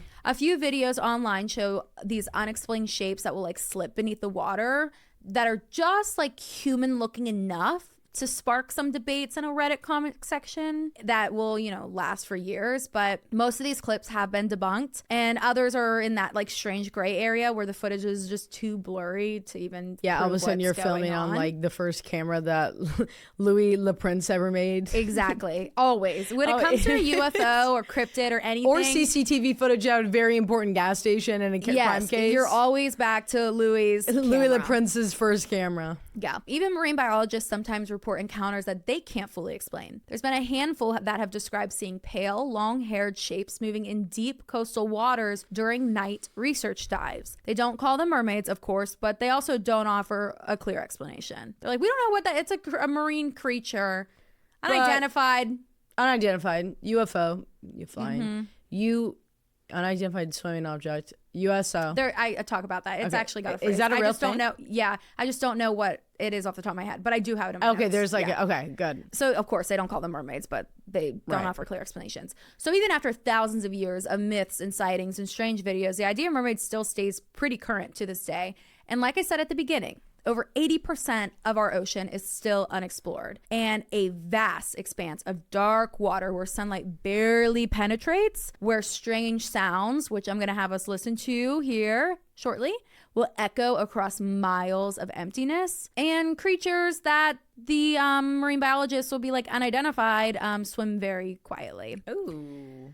Hydrothermal vents bubble in the abyss, and giant squids, anglerfish, and other deep-sea creatures lurk in places humans have barely touched. But throughout history, humans have attempted to explain what they couldn't see, projecting stories and legends onto the unknown. Mermaids are one of the most captivating of these projections, and it was a way to give form to the fear, the awe, and the mystery that was inspired by the ocean. A lot of people believe that mermaids are more than just a mythological creature, and that they're actually more of this reflection of human culture and imagination and psychology. And what they mean by that is that mermaids, or the idea of mermaids, embody the themes of danger and transformation and the unknown, which is kind of like it's a theme that you see like throughout everywhere. I mean, that throughout is history and time, you know? like, thanks scientists, we know. Right. Like that's all cryptids, truly. And it's all mythological There's a beings. message with it. There's a reason for the story behind it. Absolutely, yeah. Yeah. And even in modern culture, mermaids will continue to inspire art, literature, and performance, which kind of continues to prove this fascination with mermaids. One thing we learned is that mermaids appeared across cultures worldwide, from Atargartis in Syria to the Ningyo of Japan,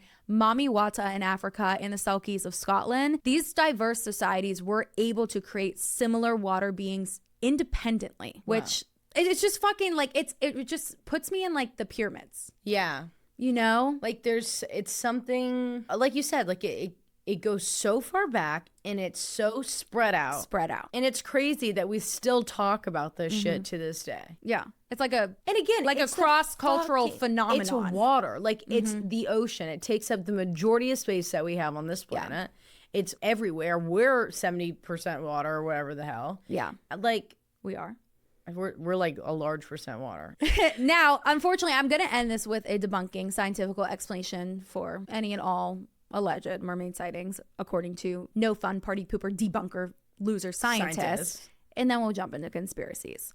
So the most common reason for a mermaid sighting is a misidentification of marine animals. And these animals are mistaken for human-like creatures, especially under the difficult conditions of the open sea. For example, in the warmer tropic areas, manatees. They are very gentle. They're slow-moving sea mammals that live in warm coastal waters like the Caribbean, sometimes even West Africa. So when sailors saw them from a distance, especially after a long trip at sea, they're looking at these large things in the water that have these little tiny limbs and rounded bodies, and that could potentially resemble arms and a torso. Yeah.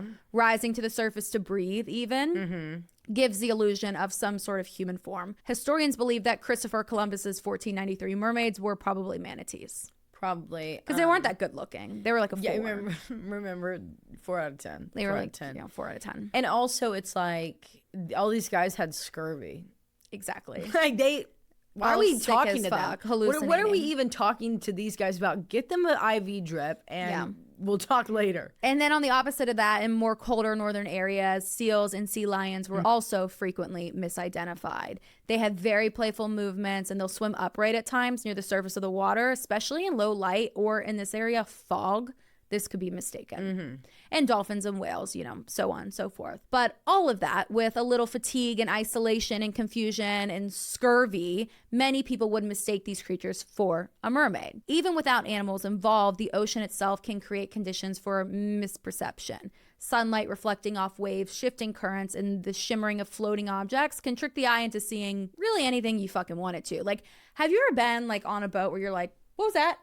Yeah, every time. But like it was nothing. Yeah. Or it was like a fucking fish. Or it was a limb. Yeah. No, wait. A log. A log, yeah. Like we're like, alligator up ahead. We're on the Tennessee River. Yeah, there's not an alligator. Logan, slow down. There's an alligator. I'm so stressed out the entire time. I mean, hell, you'll even get like a big chunk of like seagrass and, you know, like riverbed shit float up to the top and it looks like hair. Yeah. And all of these like sailor brains are primed with like folklore and like, so they're coming to these conclusions from themselves, like from what they know. They don't have the big encyclopedia of marine life animals that we have today. No. So they're seeing something out there and they're like, human, mermaid. What the hell is that? Storm coming. Right. Hit the deck. And they're automatically thinking, this is an omen, this is an omen, this is an omen, instead of like, wait, what the hell is that?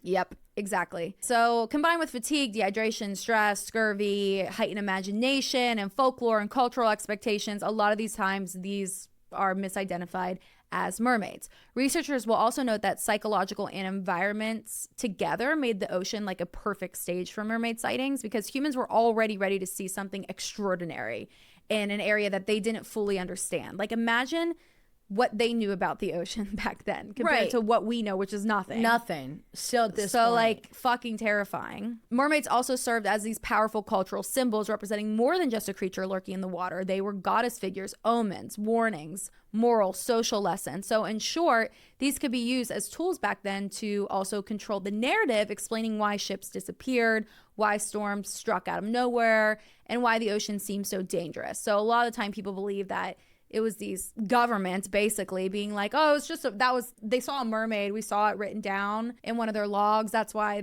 they're all dead. That's why everyone went missing on that ship. It wasn't because we let them go with a faulty ship that we knew needed 13 repairs before we sent them off. Yes. And then there's the fun conspiracy side. So one of the most picked up on theories stems from an interpretation of the, quote, aquatic ape hypothesis. Okay. So this idea originally proposed that humans evolved through a semi-aquatic phase.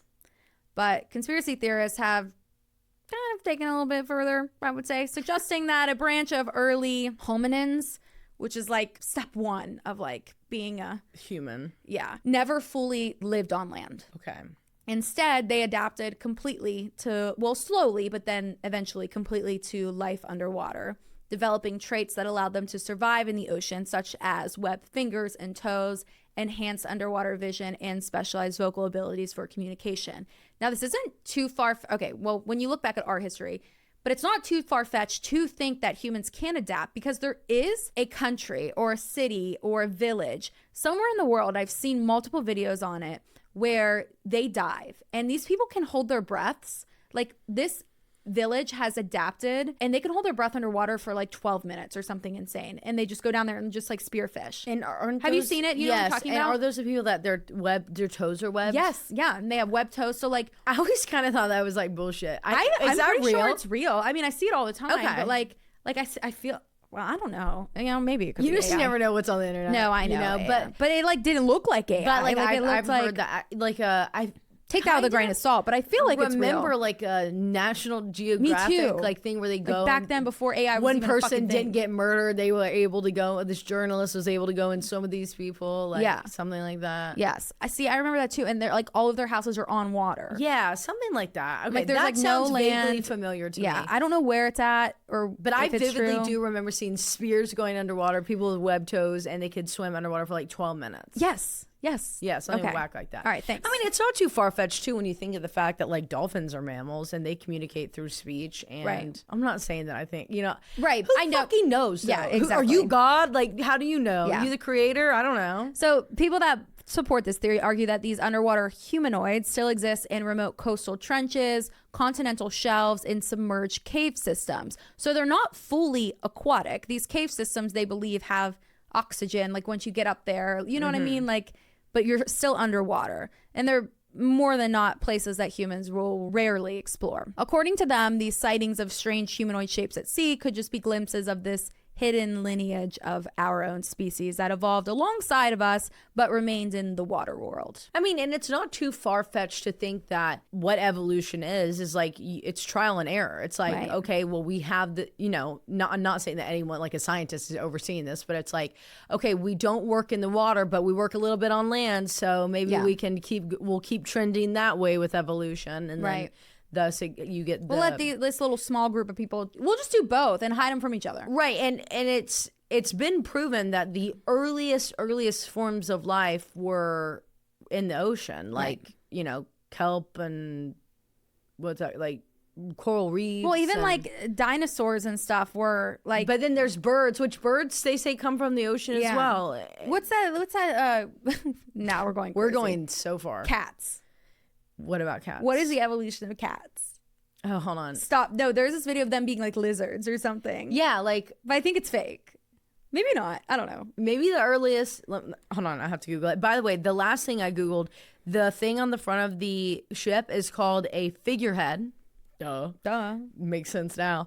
And it is a carved wooden decoration found on the bow of ships, generally of a design related to the name or role of said ship. They were predominantly between the 16th and 20th centuries, and modern ship's badges fulfill a similar role. Early ships often had some form of bow ornamentation. Is it to like see who's coming in? It's like the eyes painted on the bow of Greek and Phoenician galleys. The Roman practice of putting carvings of their deities on the bows of their galleys, and the Viking ships of 800 to 1100 AD. And it basically is like a bug-eyed figurehead that wards off evil spirits of the ocean. In ancient Egyptian times, it was of holy birds. like flying over it. Okay. But Like, so protection. yeah, it was for protection. And on the front of the Mayflower were carvings of Mayflowers or founders. I give him like a 5. Whatever. Like, okay, you guys didn't give a fuck to try. What am I Googling now? We were I don't know. saying earliest form of cats. The evolution of cats. Earliest ancestors of why is No, that already on here? evolution of cats. The earliest ancestor of a cat traces back to the small mongoose-like mammals like Poralurus around 30 million years ago. Considered the first true cat, which evolved into I guess like the scientific name for a cat, around 20 million years ago. From the lineage, all modern felines, including wild cats, emerged with domestic cats, descending specifically from the North African wild cat. Let me see it.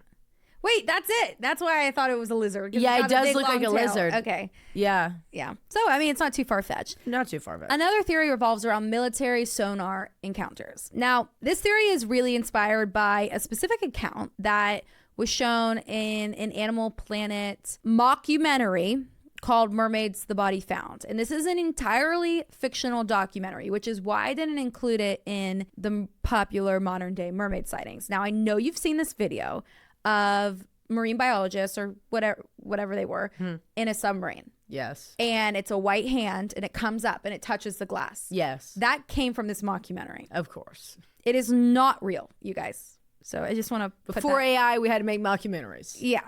They were just digging around, okay, in a large pool in They Hollywood. had a fuck ton of money, and then they were like, we got to get rid of this money right now. And so we're going to make this. An entire fictional documentary, just FYI. However, conspiracy circles started to claim that the navies have recorded mysterious sonar patterns that will resemble these coordinated groups of large beings swimming underwater. And a lot of people point to reports of divers being shadowed by these unknown figures or these sonar pings that appear a little bit more consistent with two-limbed motions than the movement of a typical marine animal. So in some instances, underwater microphones are said to have captured these high-pitched rhythmic vocalizations that cannot and have not been identified as dolphins, whales, or any other known species. Although none of those claims have been verified, the narrative has persisted on its own, creating a belief that the governments are deliberately concealing the presence of humanoid aquatic beings to prevent public panic. Then a related theory with this ties these beings to USOs, or unidentified submerged objects, which is the aquatic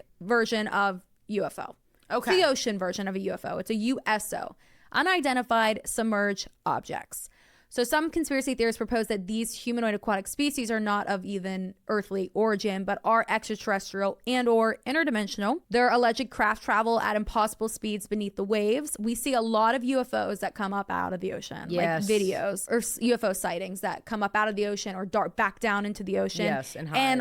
And quite frankly, they always come from the ocean. Yeah. Like point blank period. I feel like 80% of them come from there. And they'll vanish into these deep trenches. And it's believed that this group of extraterrestrial species are tall, they're thin, they might be bluish or gray skin, and they're capable of breathing both air and water. They're said to communicate through telepathy and harmonic sound waves. And they live in these massive domed underwater cities in places like the Mariana Trench or even beneath Antarctica. Okay. That's that theory. And the theory often will incorporate unexplained ocean sounds such as the bloop and the Julia, claiming that these could be communications or sonar signals from intelligent underwater life. So what are the bloop and Julia? The bloop is perhaps one of the most famous mysterious underwater sounds ever recorded. It was first detected in 1997 by the U.S. National Ocean and Atmospheric Administration, or the NOAA, using these deep sea hydrophones, which are underwater microphones designed to monitor ocean sounds over vast distances. The bloop sound, was extraordinarily loud, capable of being picked up across more than 5,000 kilometers of ocean, and it had a rapid rising pitch that made it sound almost like a living creature. Initially, the bloop's origin was completely unknown. Its frequency pattern was unusual for typical marine life, leading a lot of people to speculate that it could be produced by a massive unknown aquatic animal, perhaps an undiscovered whale, or even a humanoid aquatic species or extraterrestrial, whatever your theory you want to go with. People noted that its amplitude and characteristics suggested that it was generated by something much larger than any known marine animal. However, scientists eventually did determine that the bloop was most likely caused by ice quakes, which are massive cracking and shifting events, and Arctic ice sheets. So when huge blocks of ice fracture or maybe even collide, they can produce these really, really loud sounds that travel long distances underwater. And they believe that this will mimic the quality of some sort of potential biological vocalization that's not of a marine animal. Okay. So they're like, yeah, that's definitely biological sound, but that's ice. Yeah. And then the Julius, we'll hear them both here in a second. The Julius sound is a lesser known but equally mysterious underwater sound, first recorded by NOAA hydrophones in 99. Unlike the bloop, the Julia had a much slower, lower pitched and rhythmic pattern resembling pulses rather than this like rising cry. It was also recorded over thousands of kilometers, suggesting that its source was very large and capable of producing substantial underwater energy. Researchers initially could not explain Julia. Its sound was different from typical marine life, underwater earthquakes, or human-made noises such as submarines or even like boat traffic, shipping or submarine traffic. As a result, Julia became part of a lot of deep sea folklore, often mentioned alongside the bloop, and theories about unknown aquatic humanoids, mermaids. Later analysis suggests that the Julia might also be linked to ice movement or seismic activity, particularly large icebergs scraping the seafloor or shifting underwater tectonic plates. It's a lot longer and more of like a pulse nature from the bloop, but like the bloop, it also reinforced the idea that the deep ocean is kind of fucking scary. Hold on. So here's the bloop here. One of these is like a long fucking video. I'm gonna have to figure out when, and I didn't write it down. One of the comments was like, if you want to hear anything, go to 118, I think. Okay.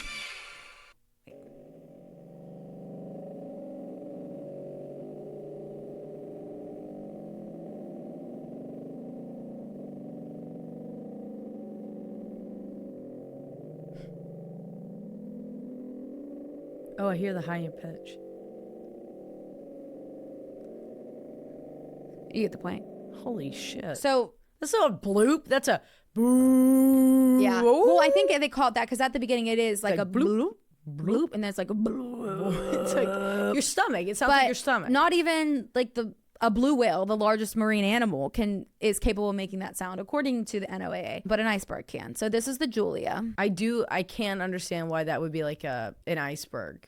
Yeah. What's weird to me is that these are like in the Pacific Ocean and like kind of off the coast of like they're not that close to the Arctic.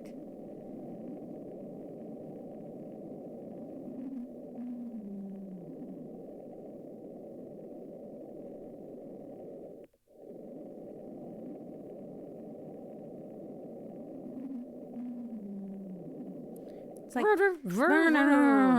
it's like how we used to talk. Can you understand what I'm saying? But underwater. Yeah. You have me? Yeah, that's exactly what it sounds like. Yeah. Anyway, those are the sounds. Hey, girl, you look good. Yeah. Why is it called Julia? Julia. Yeah, it's like you. Julie? I don't know. I have no fucking idea. Julie? Yeah. Okay, another theory combines mythology with remnants of these lost civilizations like Atlantis, saying that they have evolved into underwater humanoids. According to this idea, when Atlantis sank, Julie? Part of it's my new vocal stem. Part of its population adapted to ocean life through either advanced technology or maybe even magic. Who knows? We don't really know much about Atlantis. These beings supposedly now inhabit these hidden cities beneath the sea, maintaining a lot of ancient knowledge, avoiding human contact, and occasionally will surface just to like dick around with us, like a little myth and folklore. Like Atlantis is like, what's going on up there? Let's just see. Yeah, what's going on? There I am. We're like spotted. Yeah. We heard you. We heard you. And she's like, what's your name? My name is Julie. Oh, shit. Okay, some conspiracy theorists focus on the really, really deep trenches like the Mariana Trench, arguing that humanoid species might exist just like way beyond our ever reach, like even with a fucking submarine or a camera or anything like that. And they describe these pale, elongated beings with reflective eyes that have been able to adapt to these pitch black environments, moving in strange, almost unnatural ways, like throughout these like underwater abysses, I guess. These ideas are fueled by the fact that we have explored less than 20% of the ocean floor in high detail, leaving a lot of dark regions where unknown species could, in theory, exist. Yeah. Finally, there is one modern theory that at least one aquatic humanoid specimen has been recovered and is being held in government secrecy, so that we do have proof of mermaids. This claim came from this rumor that a mermaid was captured by either the US, Russia, or China, and or all together, and is stored in a classified naval or research facility, most likely in Antarctica. And its description, I don't know if this is from a whistleblower, if this is just a fucking rumor mill, kind of like the Roswell alien, or like the Area 51 alien we've all seen pictures of. It has webbed hands, translucent skin, and gill-like slits behind the jaw. And it also carries these luminescent patches across the body to move about that dark area. So there is alleged leaked photos, none have ever been proved, that circulate online and forums and stuff. But it suggests that scientists are studying this real species, aquatic species, while keeping it hidden from the public. So, I mean, look, it's not too far-fetched. Okay, so on land, we have multiple, but in terms of just like even skeletal remains, like we have one very close other species, and that's like a monkey, a gorilla, you know what I mean? Like we've evolved from them, whatever. Like some people say we didn't, whatever. Have a lot of similarities with them. They just don't have the brain we have. That's what makes us different, and thus we've created we have different needs. We don't need to be on our hands and knees all day, whatever the fuck. So it's not too far-fetched to believe that we would have another close yet distant sister sibling, sister species that's in the ocean. And it would also make sense as to why it popped up so fucking much. Like you can't tell me that our target, or Atticus, what is her name? I said it 19 times. The first girl you talked about? The very first mermaid that like, yeah, for sure. Like maybe she did start all of this. And that is true. Like she was a very like strong cultural, spiritual power.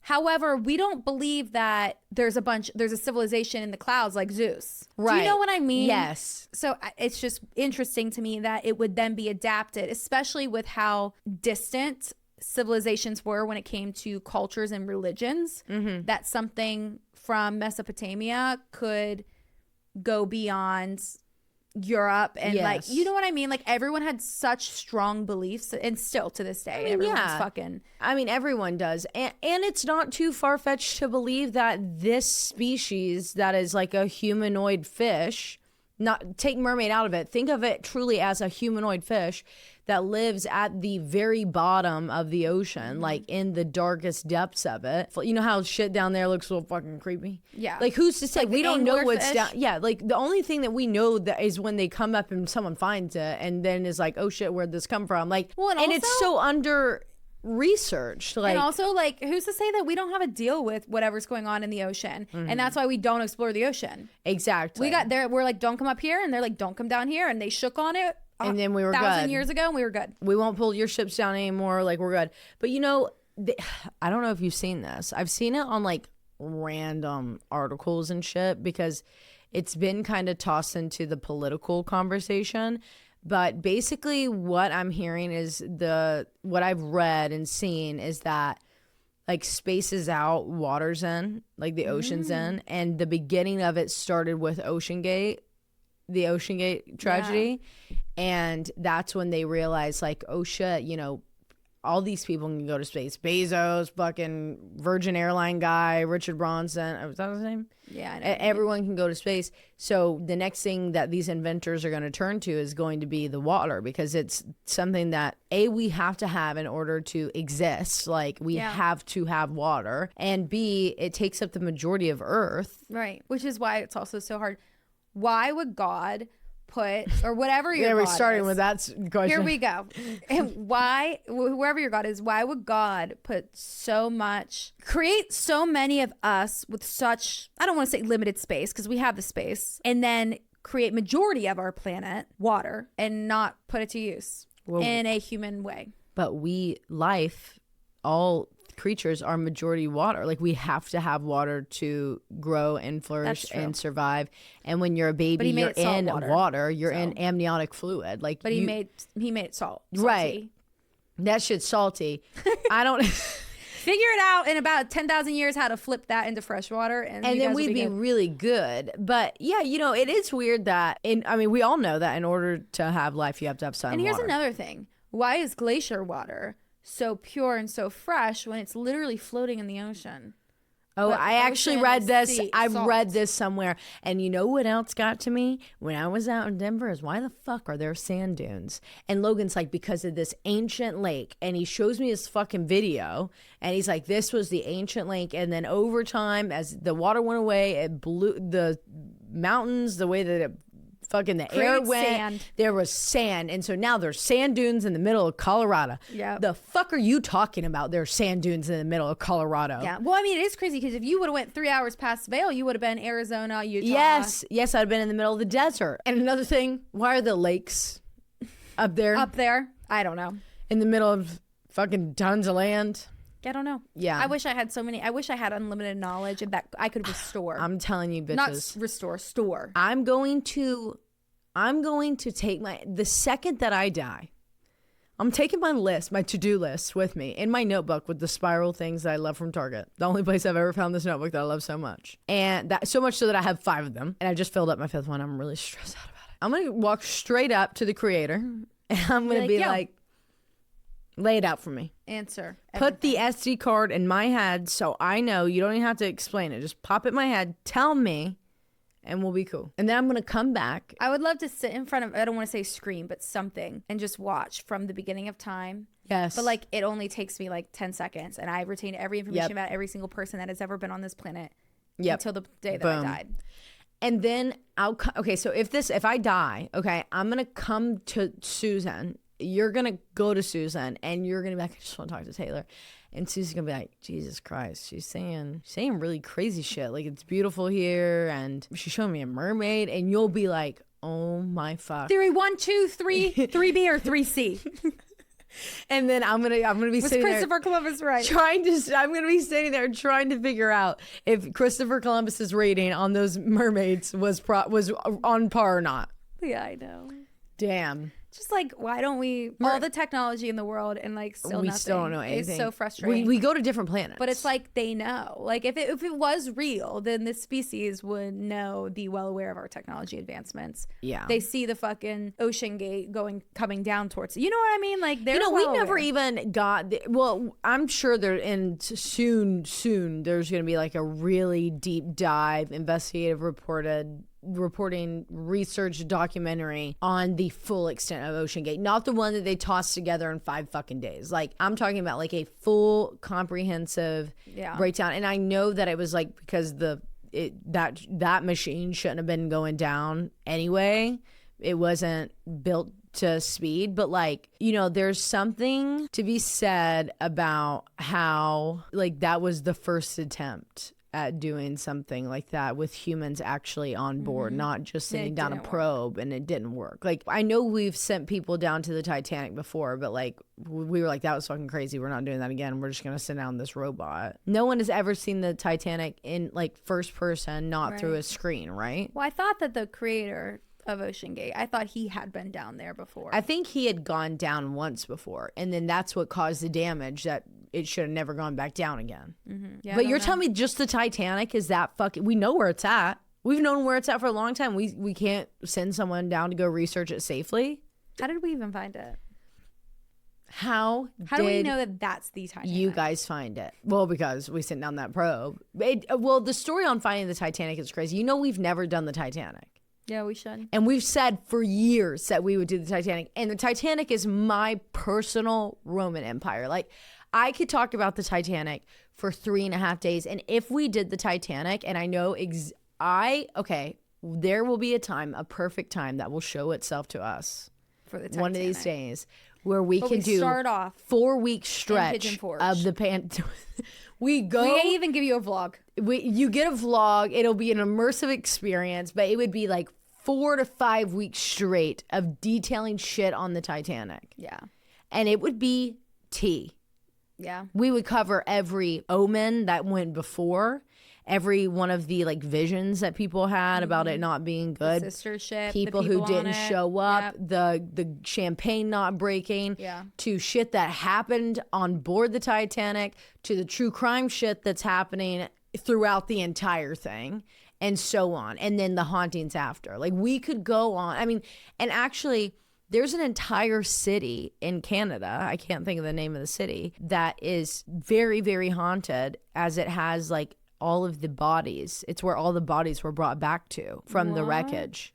Every body that they could recover. I didn't know that. That same city had like 4 more tragedies where like mass casualty events took place. And oh my God, this would have been months ago, had covered a case about this church or building there that was used as the temporary morgue for both of these situations and how haunted it was. And that's how I learned that this is the city where all the bodies were brought back to, is because of this haunted morgue or something. That's crazy. Yeah, it's a crazy story. But the Titanic lore goes deep and wide, babe, just like the ocean. Anyways, All right, guys. I loved it, Morgan. Thank you. We've got like 4 more things to do, so we're jumping off. We really have to go, and it's been a really long time. Love you. Goodbye. Love you. Bye.